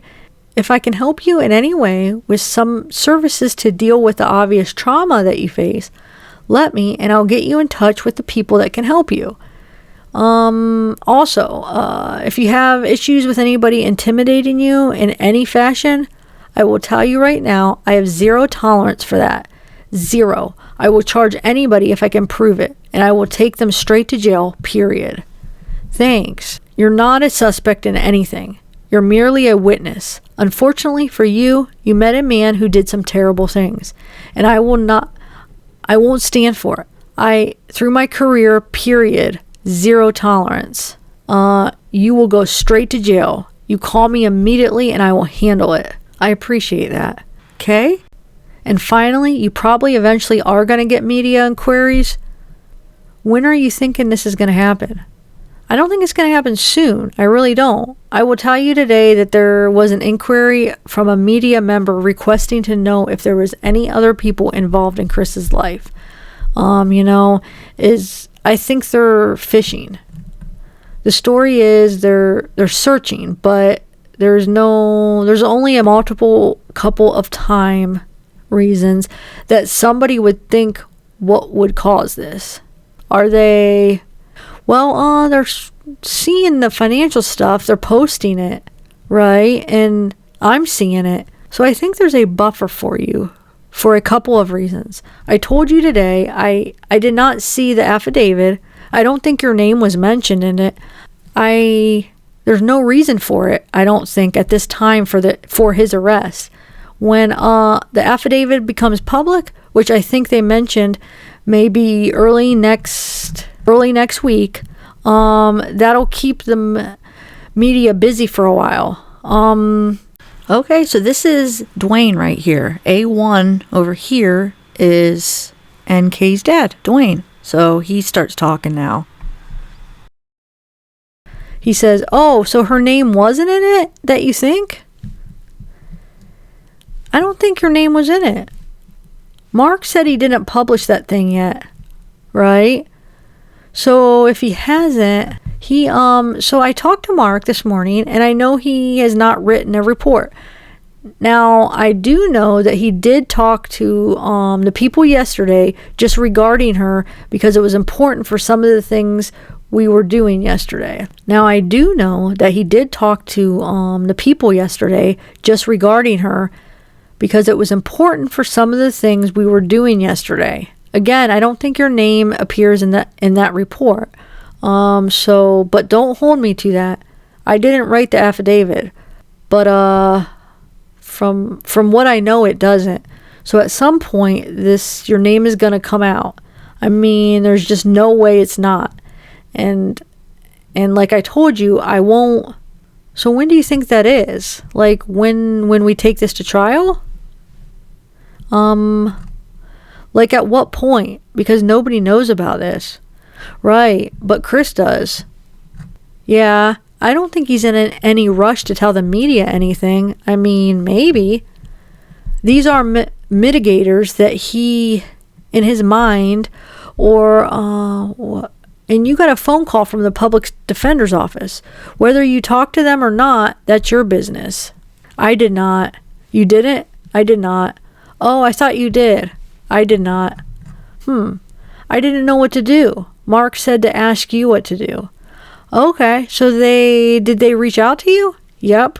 Okay, your decision. You don't have to talk to them. Or you can. I won't say either way. You have to make that decision for yourself. I don't really know what to do. I feel like if I talk to them, they're going to try to like find some holes in my story or try to get me to like be Chris's only ally. And I don't really feel like dealing with either one of those. Then I think you've made up your mind. Yeah, I don't want to. So then maybe confide in your father. And then her dad says, no, we were talking about that. Yeah? We already talked. I can't really give you legal advice. They have every reason to want to talk to you. Just like if they got to you before I did, I would want to talk to you too. You understand what I mean? And I won't hamper with their investigation or anything. They want information too. Certainly they have a client that they're trying to protect and make sure that everything that we're looking at is the same thing that they would want to look at. So NK's dad says, but they can get it from you? He says, they will get it from us.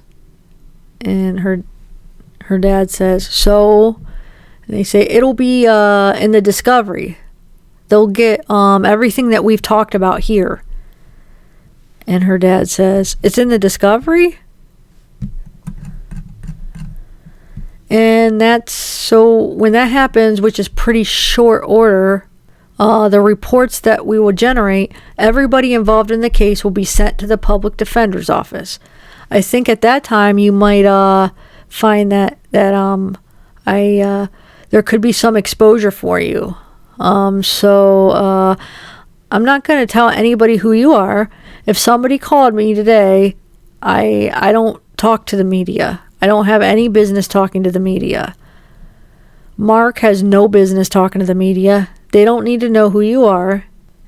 Your part in this is not relative to anything to the story. For me, it's nothing that they need to know.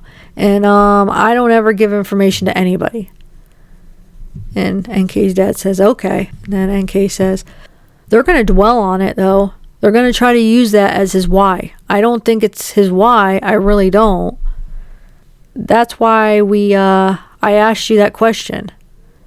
Because you think his why is financial. Yeah. And whether or not we ever know what his why is, I don't know. Did he tell you guys what his why was? I can't tell. Discuss it with you. So NK's dad says, just a quick open question. The way the legal system runs, is it, if he totally confesses and pleads guilty, is there a reason for a trial? Or do they just pack enough discoveries together that this proves what he said? And so the purpose of, and then her dad says, and he goes to a kind of court and it's done? Or, and they answer, the purpose for discovery is we're obligated by law to share everything that we know with the public defender or a private attorney. And then Kay's dad said, absolutely, right, okay. And they say, it doesn't go the other way. They don't have to share anything with us. So we are obligated to give them everything we have, no matter what happens. I can tell you right now, probably sometime early this week will be his, he's going to enter a plea. Either I'm guilty or not guilty. That will probably be sometime Monday, Tuesday, Wednesday of this coming week. Well, I would imagine from what I heard today, now it might be a little more delayed. And then that starts the legal process. So, and then NK's dad said, but if he pleads guilty though, they say, if he pleads guilty, could that happen today? Certainly. I mean, he could go to his attorneys. You've seen it happen before. If he pleads guilty, is that information still available? Absolutely, because there's still got to be a legal process. Regarding, is he competent to stand can he make that plea? Or the attorney's going to allow him to do so? And then her dad says, all the stuff. And they answer, you know what I'm talking about. And her dad says, yep, okay. They say, so all the information still goes to them. Then that would play into, potentially what is the sentence? What could be the penalty? All those things have to be looked at by attorneys. So there is not them ever getting her name. It is gonna be there at some point, and I don't know. I understand your fear, and that's why I told you that if anybody, I don't care if anybody calls you and says, anything minor, you call me and let me know, please. I appreciate that. I will not stand for that, okay? Well, and then NK's dad says, so it would be, the news people would be the only ones that, and of course they already know what to, God, work is going to be such a mess too. It's going to be like a whole nother level. Like everybody at my work, I heard, was so just damaged and broken today. And then it's like, let's just add Nikki into this whole mix. It's not going to be good for all of their, mentally either. It's just going to be a mess. And NK's dad says, maybe your employer could transfer you to another business. And they said, I think that's a fair state. I will tell you right now that Anadarko has been very, very helpful with us and is very concerned about their employees in this event. And I'm tired too. But you may, your employer definitely has an indication of your relationship with Chris, and I would think they're not my employer. Oh, that's right. You work for a different company. Yeah, but you're saying? I think Anadarko has knowledge of that. Well, if maybe, who are you talking about? Tasman or Anadarko? I don't even know what Tasman is. Tasman is the people that cut my check, and I'm contracted out to APC. So I think people have suspicion that there was a relationship with Chris. Not saying you, but they may know that. I think there was some suspicion that he was having a relationship with somebody else. Not your name specifically, but if you went to your bosses and said, I have an issue that I don't, like your dad's saying, I think that you might find that they'll just get you out of there. And then her dad says, see, that's what we are talking about today, because they probably have a policy for psychological health, and they probably have a policy for inquisitive and people bugging other employees. That's a big company with a lot of HR, and do you have an employee assistance program, EAP? I don't know. Oh yeah, that they were there all day today, but it's like I got so many calls today from people I work with. Those are questions that you can ask them anonymously, and that information is retained. Her dad says, see, that's what I was saying, because if, and then she says, so what am I supposed to do? Tell my boss? And then NK's dad says, well, what? No, but your boss isn't going to want rumor mongers. They're not going to want people stressing you out. They're not going to wait. They don't want erratic workflow. They don't want any of that. So they'll probably do a broadcast letter of anybody that was friends, acquaintances of it. They already did. They already dealt with all the stuff today. And then her dad says, or anything else, please respect that employee's feelings. And right there, oh, and by the way, if any of you have a problem, you can call Mickey Mouse at, and that, and that's probably, I don't even know what he's trying to say there. See, but they probably have a policy with that. Here's the problem, though, and I'm hoping that they do. I don't work for them, but they still can protect you under that. So you can see this is her and her dad talking back and forth here. But if they transfer me, they're going to be you're not even our employee. I'm pretty sure I'm about to lose my job over this. No, And then the agent says, no, you're not gonna. Why would you lose your job? I don't know, because I feel like people are just going to complain about being uncomfortable with working with me. I'm not going to have any respect from anybody there. I think I'll have 2 people that still, you really didn't do anything wrong. I had an affair with a married man who lied to me and made me believe that he really wasn't, as married as I think he was. But the media is not going to be so kind to let everybody know that. I think people are going to think I'm the reason that he went off the deep end. Well, when it's probably a fair statement, I would probably agree with you to some effect. But if these people, them at work, then you... And then her dad says, and the company will... And the agent says, protect you at some point. And her dad says, the company will buffer that as much as they can, because if not, it'd be chaos amongst employees, and they can't have that. I'm just so sad. This is just it's just not good in their best interest.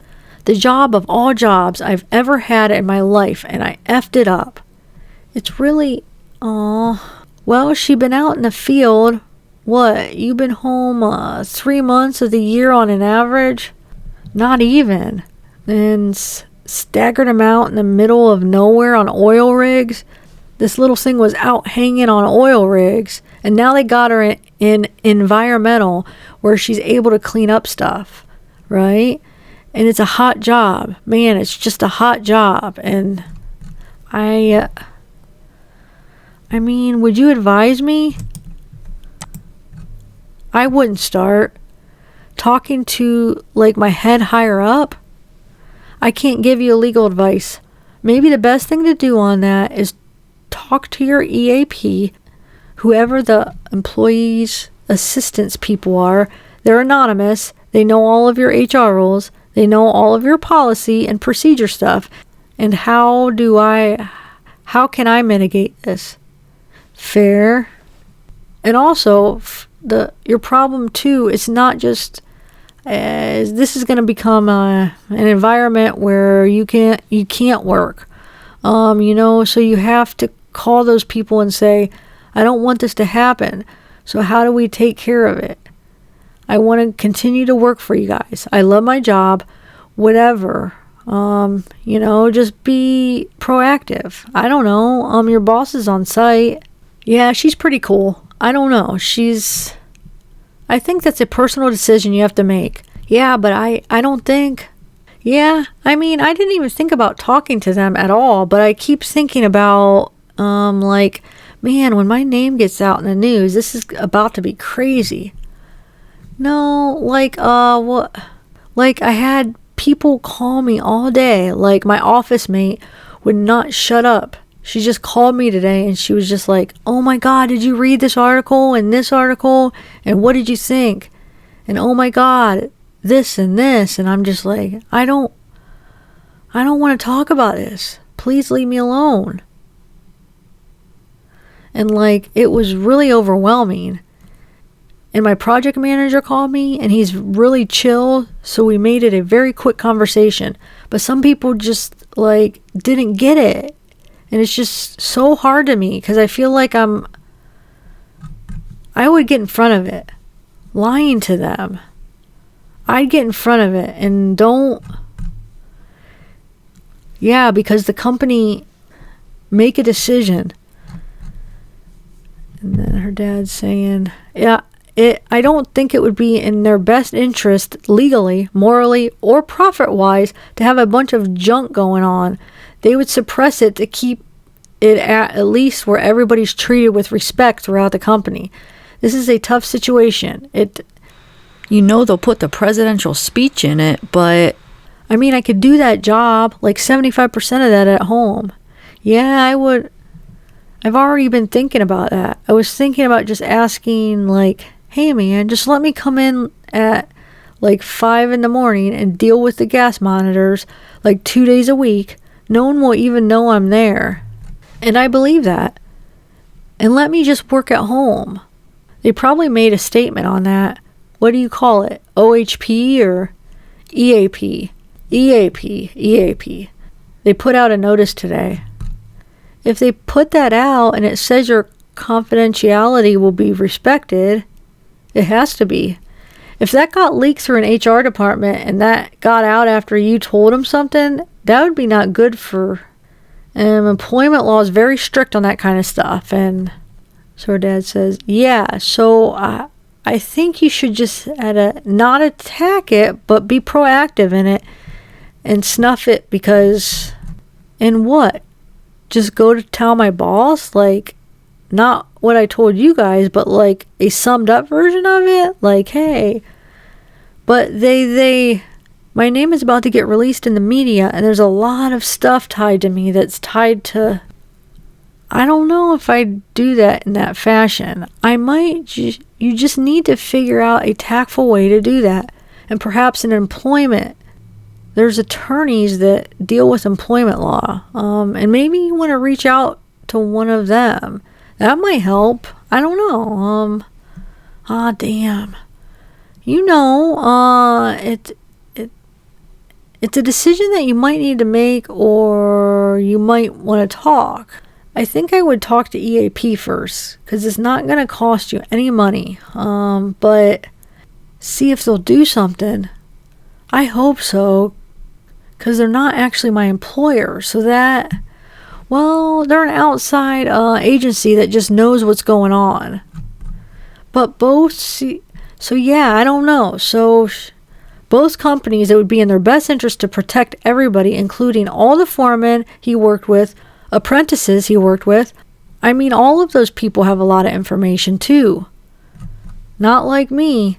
And then her dad's saying, but again, they don't want to hear it. They don't want to have, they don't want to talk about it. They have the same rights. So it would be a company-wide thing. So I would just... On the media stuff, we'll work on that. Yeah, I think you've got a grip on that. On the media stuff for you, I wouldn't talk to the media. Just tell them you don't have any comment. And for you, probably the same. And if they just persist, maybe put somebody... It seems like your dad is your biggest confidant here, and maybe make a brief statement. If, my daughter doesn't want to say anything, have a nice day. Whatever, because if you appease them a little bit, sometimes they'll go away. That would just be my suggestion. Don't talk to them. You don't need to. I'm not going to. I guess they're going to make their own assumptions. So does your neighbor... So does the... Right? Guy that stopped at the red light? There'll be talk. As soon as they figure out who you are, they're going to talk to your neighbor, and they're going to say, oh yeah, I saw Chris, and her together, whatever. It's going to happen. Just prepare yourself, and then it won't be... Are they going to, swarm my house? I don't think so. No? They were like swarming his. He told that he's like, there's media everywhere. And it's just like, I hope that does not happen to me. Well, yeah. I mean, I have like a safe house in Denver that I can go to, that I have the keys to. There you go. That has nobody there ever. That's what we're, and her dad says, that's what we're thinking for the next couple weeks. And that's all. All I have to do is check the mail, and there's no questions asked, and nobody knows where it is. And I'm not telling anybody. But it's like a really nice spot for me to like hide out. Go there. And I don't have any friends in that building. I mean, it's an apartment, but it's safe. And her dad says, and we will answer your phone calls, but the same house is from... Go there. The safe house is the safe house. And her dad says, people banging on her apartment door. When should I go there? When do you think all this is going to start happening? I mean, it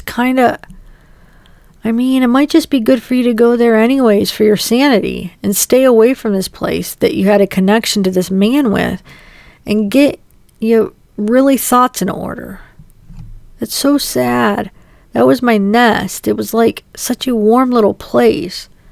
And her dad says, that was your... And now it's like I haven't even slept in my bed. I've just been sleeping on the couch with the dog. I don't even want to do it. What other questions can we answer before we go? I don't foresee talking to you again regarding this. Now, an attorney might review something and go, hey, can you ask her another question? And that would be a long ways down the line. I don't think there's anything else.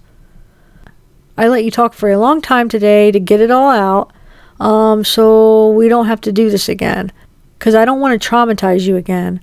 But if there is important things that come up, please know that I do want to talk to you about those other things that we haven't talked about today, or if something I got to tell him, just call me. I mean, like, some things I thought were really important, like the other day, like I didn't mention the wedding ring thing, and I was like, that was really creepy. I should probably tell them about that. And yeah, and you got those cards? Yeah, I gave you those cards. So you gave me cards and there was clothing in there. Yeah, I just don't care what you do with it all. I just don't want it. The clothing? Well, was any of the clothing anything he wore this weekend, or is it stuff that was from... No. It was like stuff that he brought over, like prior to that. Okay. None of that. Like, some of it's been washed and folded since then. Yeah, I just wanted it out of my house and didn't want to throw it away. We'll take care of it, so you guys can deal with it. We have it. We'll take care of that. If I have questions on the context of a text message, I might just call you and say, the hell does this mean? Because I might not understand what you were talking about. Okay. If that's okay with you. Yeah, that's fine. I'm not going to bother you unless it's really important. Because I think I have everything I need from you today. And her dad says, okay, yeah. We just wanted to make sure you guys had it so that, well, and and her dad says, you could find the right person or something and get it done. We don't want to do it again, yeah, and we know we have the right person, and I'm sorry that you're involved. I am. It's never a good time to say anything like that, but it's a bad deal. This whole thing is. And this is one of the tougher cases that I think. I've been doing this a long time. It's tough. So for you to, it's even tougher. And don't forget to reach out to somebody for your sanity. Like I asked you downstairs a question and you said no. You remember what question I asked you, right? No. You know how many questions you've asked me tonight? And her dad says, do you want pizza? Well, pizza? I love pizza. Well, I want food too. I asked you if you had any, I asked if I should be concerned at all about you hurting yourself. Oh, no, I don't feel the need to do that, right? I just want people to leave me alone. And I just feel like I want to like hide for a little while all of this is happening. Just please reach out to your family or even me if you have anything that's, just please reach out to your family or even me if you have any things that's struggling. Like I told you, there's people I can put you in touch with that will talk to you. I'm not a psychologist. I'm not. That's not what I am. But people sometimes that get caught in these situations, they end up having lots of emotional issues, and you need to address them. Don't just hide that stuff, okay? All right. Are you guys going to help me if we go? You're super intelligent, so I appreciate that. That's a nice compliment. When we go to like trial for this, if that's what he so feels the need to take this to, are you guys going to help like coach me through these questions? Of course. So we would be there to rediscuss our conversation today, the conversation you had with Mark, and then an attorney would talk to you prior to any questioning on the stand regarding what kind of questions they're going to ask you. And really the only thing you have to if you're worried about your recollection or your recall or how you might remember this, everybody worries about that. Even we do. We spend hours on the stand, and it's very difficult. But the only thing you have to remember is tell the truth. And the truth will never change in your mind. You know what happened during these 6 weeks? You know what happened on Monday and Tuesday? And as long as you tell the truth, then there's nothing to be worried about. If you don't remember something, you don't remember it. Might they pick on you a little bit about that? Absolutely. They usually pick on us a lot more than they do you guys. So, but that's so far down the road. I mean, how long are we talking? Like, how long is this whole process going to take? That could be, so he has the right to a speedy trial once he makes a plea, which is 45 days. Do I think that's going to happen? Absolutely not. I can tell you that the majority of the homicides that I work on average somewhere between 1 and 3 years. And then her dad says, yeah, look at that clown man.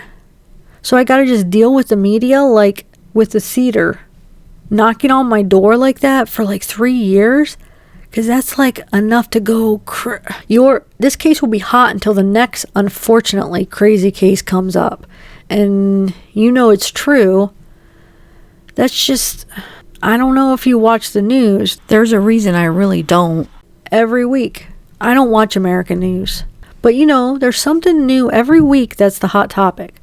This one might be hot for a week, 2, 3, whatever. And then something else is going to happen. And they're going to forget all about this one until it comes back to court. And then it's going to be revived if it ever does. I don't know if that. And then her dad says, so. And the agent says, he has all sorts of, he could say, I want to go to trial. I didn't do this. Whatever. He could say whatever. So it could be tomorrow. It could be 5 years. It just depends. There's a lot of things that can slow cases down. And her dad says, yeah, look at that theater thing. That was a whirlwind for what, a month or so? Sure. And then all of a sudden, as soon as people started figuring out what that guy was all about, all of a sudden they started just like, man, he's weird. He was psycho. Look at him. And he just kind of and then it petered off. But then he also shows up a huge event. Yeah. Certainly unprecedented, but it shows up every 6 months or a year here. Sure. You look at, there's no way to know that. Okay. But if, like your dad's saying, like on that guy was sent to the state hospital for evaluation, and that takes a long time. And that can draw out cases if there's evaluations. There's all sorts of things that come into play that really don't worry about. I put this thing out of your mind as much as you can. And when the time comes, if it ever does, that you had to testify. You will be in good hands. We'll take care of you. The attorneys handling this case are gonna... Okay? Her dad says, okay. And she says, so, I don't... And if you have any questions, that you just call me. And then her dad says, yeah, I don't think we're going to talk to the other side from what we were discussing. And she says, they can get the discoveries from you guys, and I don't want to deal with him anymore. It's the last thing.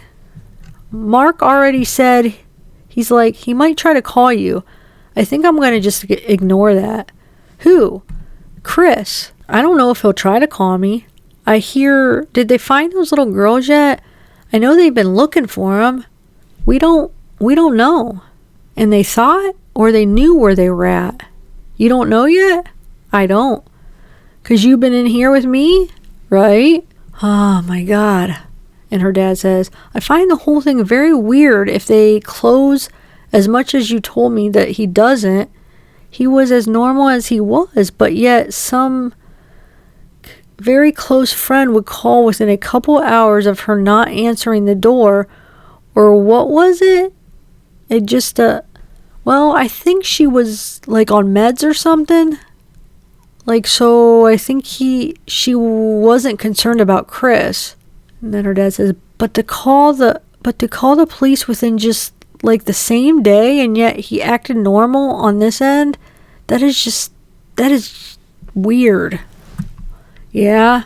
There's the two different lives there or something. Oh, there's definitely two different lives there. That's why sometimes I have to, like, I feel like when he's like, well, what did she...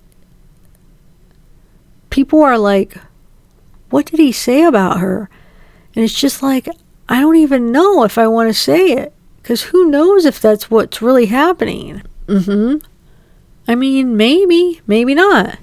And her dad says, Molly called me back, so we'll call her from... She said, okay, I think I might need to approach Anadarko. I really don't want to go to work tomorrow. I don't think I'm going to. I think I'm just going to take the week off, and then we can sort things out on the weekend, and then I can, like, reach out to my supervisor and EAP or whatever. And her dad says, yeah, you need a little sleep and some time. Yeah, you definitely need some sleep. Don't drive tonight. And then he says, I'm going to shut this off. And then her dad says, and that's the end of the recording, or the transcript, I should say. Well, look, it does say audio recording. And that's how they got the transcript from the audio recording. So if the audio recording cuts off, how would they have got the transcript? So obviously the audio recording is still good throughout the whole recording. So why the heck did they cut it off for the discovery and only do the transcripts of the rest of it? Because that's where they got the transcripts, from the audio. There's nobody there writing it down. So that means the audio actually was working, where they were able to listen to it to write down the transcripts, at least at that time. What the heck happened to it then? Man, this had a lot of information that wasn't in the audio that I've had this whole time in my files, and I didn't even realize it because I just thought it was a transcript of the interview that I heard, and I didn't realize how much was cut off. I didn't even realize there was any. I don't know why I didn't think that when I listened to it that it cut off and that there was actually so much of the interview left. I just thought the interview was done. Wow, there was a lot of information in there. She is very full of herself at times, and there's so much we got to discuss. Let me know what you guys think. It's a lot of stuff that I feel like it's all new to me because I never heard it. Let me know if you guys have heard this before. The transcripts, I mean. I've had this for 2 years sitting in my files and didn't even realize that there was so much stuff that wasn't on the recording. I'm just like in shock reading it. Wow. And I had so much stuff to say, or so many thoughts, I should say, as I'm reading this, but I didn't want to sit there and keep interrupting the interview when I was reading it to you guys. I thought it would be better just to read it all. I couldn't hold back on a couple comments, but and then we could discuss it in a live, because it's already over 4 hours long, because the interview is 4 hours long. So this video is already over 4 hours. So yeah, we will discuss it in another video. So hopefully it'll probably be a live. We could all just kind of chat together. We could chat about all 3 of the interviews. So I have this one, and like I said, I'm going to do another one. So it'll be 3 interviews where they cut off. So maybe we'll do a live after I get the 3rd one up. We'll do a live chatting about all that. Specifically chatting about all this cut off parts of the interviews. So yeah, I'm looking forward to hearing your guys' thoughts on some of this stuff. All right, guys. 6:30 in the morning. I stayed up all night recording this. You can tell I'm starting to lose my voice, but I gotta start editing it so I can get it up sometime today. All right. Have a good night or morning, everybody. Bye. Ha, yeah, right. I didn't get it done. I didn't get it edited that morning. This video has taken me this is my 3rd day of editing it for some reason. I don't know why. Probably because it's 4 hours long. I'm finally done editing like the part that I read, because when I was screen recording, I had like my whole screen recorded. But then when I put it into the editor, the writing was so small because, it was the whole screen. So I wanted to basically zoom in, make it bigger for when I put it on the video. So what I had to do is crop it. But the thing about that, what happened when I cropped it, is not all of what I was saying would be in that cropped part as I'm saying it. So you can't, if you're reading along with it. So instead of just being able to edit out maybe some of the, voice sounds or mouth sounds and pauses and mess ups on the read and cut all that out, instead, not only did I have to do that, but I had to keep cropping each part. I had to basically crop a bunch of parts. So, for example, I'm reading one part and you could see the screen and it's on the part where I'm reading. But then I get to a part where it's not on the screen, because if I don't have the whole screen up, because I'm cropping it to make the words bigger so you guys could read it, when I screen recorded it and I was reading it, everything was on there, obviously. But when I have it cropped, it's not always going to be on the screen. I don't know if this might not make sense to some of you guys, but so basically I had to crop and edit and move and just keep cropping each part. So as I was reading, you could see the words on the screen, if that makes sense. So anyway, long story short, even though I just told you the long story, basically, this video has taken me so many hours to edit. It's crazy. I mean, I've spent this many hours on a video before, but I just wasn't expecting this one to take that long for some reason. I really wasn't. It surprised me. Almost as long as the Ronnie subtitles. Wow. I stayed up 2 days before Christmas Eve, then the day before Christmas Eve, and right now is Christmas Eve night. And I'm talking about easily 12 to 14 hours every night, all those nights, I swear. Because what I'll do is I'll go up after dinner around like 5, and I'll work till, some of the mornings I work till 9 in the morning. The first night I was up till like 9:30, so I went up at like 5 in my room, 5 in the evening to 9:30 in the morning the next morning, and then I slept a few hours, and then that night I went up in my room around 6:30, maybe it was like 7, and I worked till I think it was like 7:30 in the morning, so that was 12 hours. So the first night was what? 14 hours. Second night's 12 hours.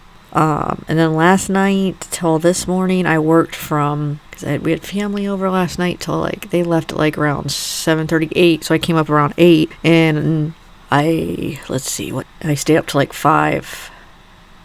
So So that's 9 hours. So I had 14 hours, 12 hours, 9 hours. And then now I've been working on it so far only for 2 hours tonight, but it's only midnight and I still have more to go. I only have the last 2 hours really done. I have 2 more hours where it shouldn't be as hard because it's the audio, but we'll see. So I've already spent 35 hours if I did my math right. No, 35 plus 2 hours so far. That's 36 hours so far.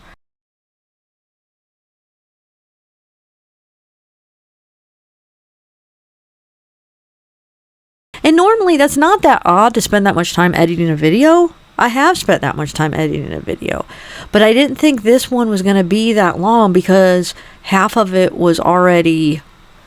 I already had the audio to it. So I just figured it wouldn't... I don't know. I guess I was just surprised how long this reading the transcript took me. I didn't realize how much of this interview wasn't on audio that I read. Like, I didn't realize that. So that, I just was surprised about that, I guess. But, yeah, like 40 hours editing. I mean, like, straight editing 40 hours. That's sometimes a normal video. I think that Ronnie, the subtitle video, gosh, I bet you that took like 65 hours on the longer ones. Because I did subtitles for Ronnie's... like 3 or 4 of his videos, and there was one that was really long, like a couple hours I think, or an hour or something like that, and that I think that took me like 60 hours. I don't know, it's crazy, and I'm still not done. I just finished the transcript part. Now I have to go back, and yeah, it seems easy. You just put the audio for the beginning, but no, because I have to add, well, I don't know, maybe I shouldn't add a bunch of pictures, because I have to add like, you know, the visuals, because there's no visuals, it's just the audio. So I'm just debating. Usually I'll add like a bunch of different pictures so you have something to look at when you're listening to it, but I'm debating. I might just put, so if you guys just see a few different pictures and that's all, like if I keep one picture up for like 20 minutes and then another picture up for another 20 minutes, just, I'm sorry, I know I like to keep it fresh and keep different, you know, scenery, different visuals, but it's Christmas Eve. It's already midnight. I haven't gotten too much sleep the last 3 nights because I've been trying to edit this. And I have to get up in the morning, so I might just put a few pictures. I'm sorry, guys. But the important part's the audio anyway, so... but I always like to just keep it... You know, I always like to entertain and put a bunch of different pictures, but... Like I said, I haven't done that part. I know at this part you guys would have already watched that part, so you will know what I end up doing, but I guess we'll see. But if I only, like I said, if I only have a few pictures, I'm sorry. Hopefully you guys understand. And another thing is I'm not sure when this will be uploaded, if it'll be uploaded by Christmas. Like I said, it's Christmas Eve night. Who knows who knows what's going to happen by the time I finish it. I don't know. So Merry Christmas, everybody. This might be Christmas Day when I have it uploaded. It might be the day after, but Merry Christmas, everybody. And we will chat. Hopefully I'm going to try to do a live Saturday. So come chat with me Saturday, probably around 8 p.m. Eastern time. All right, guys. Have a good night, everybody. Bye.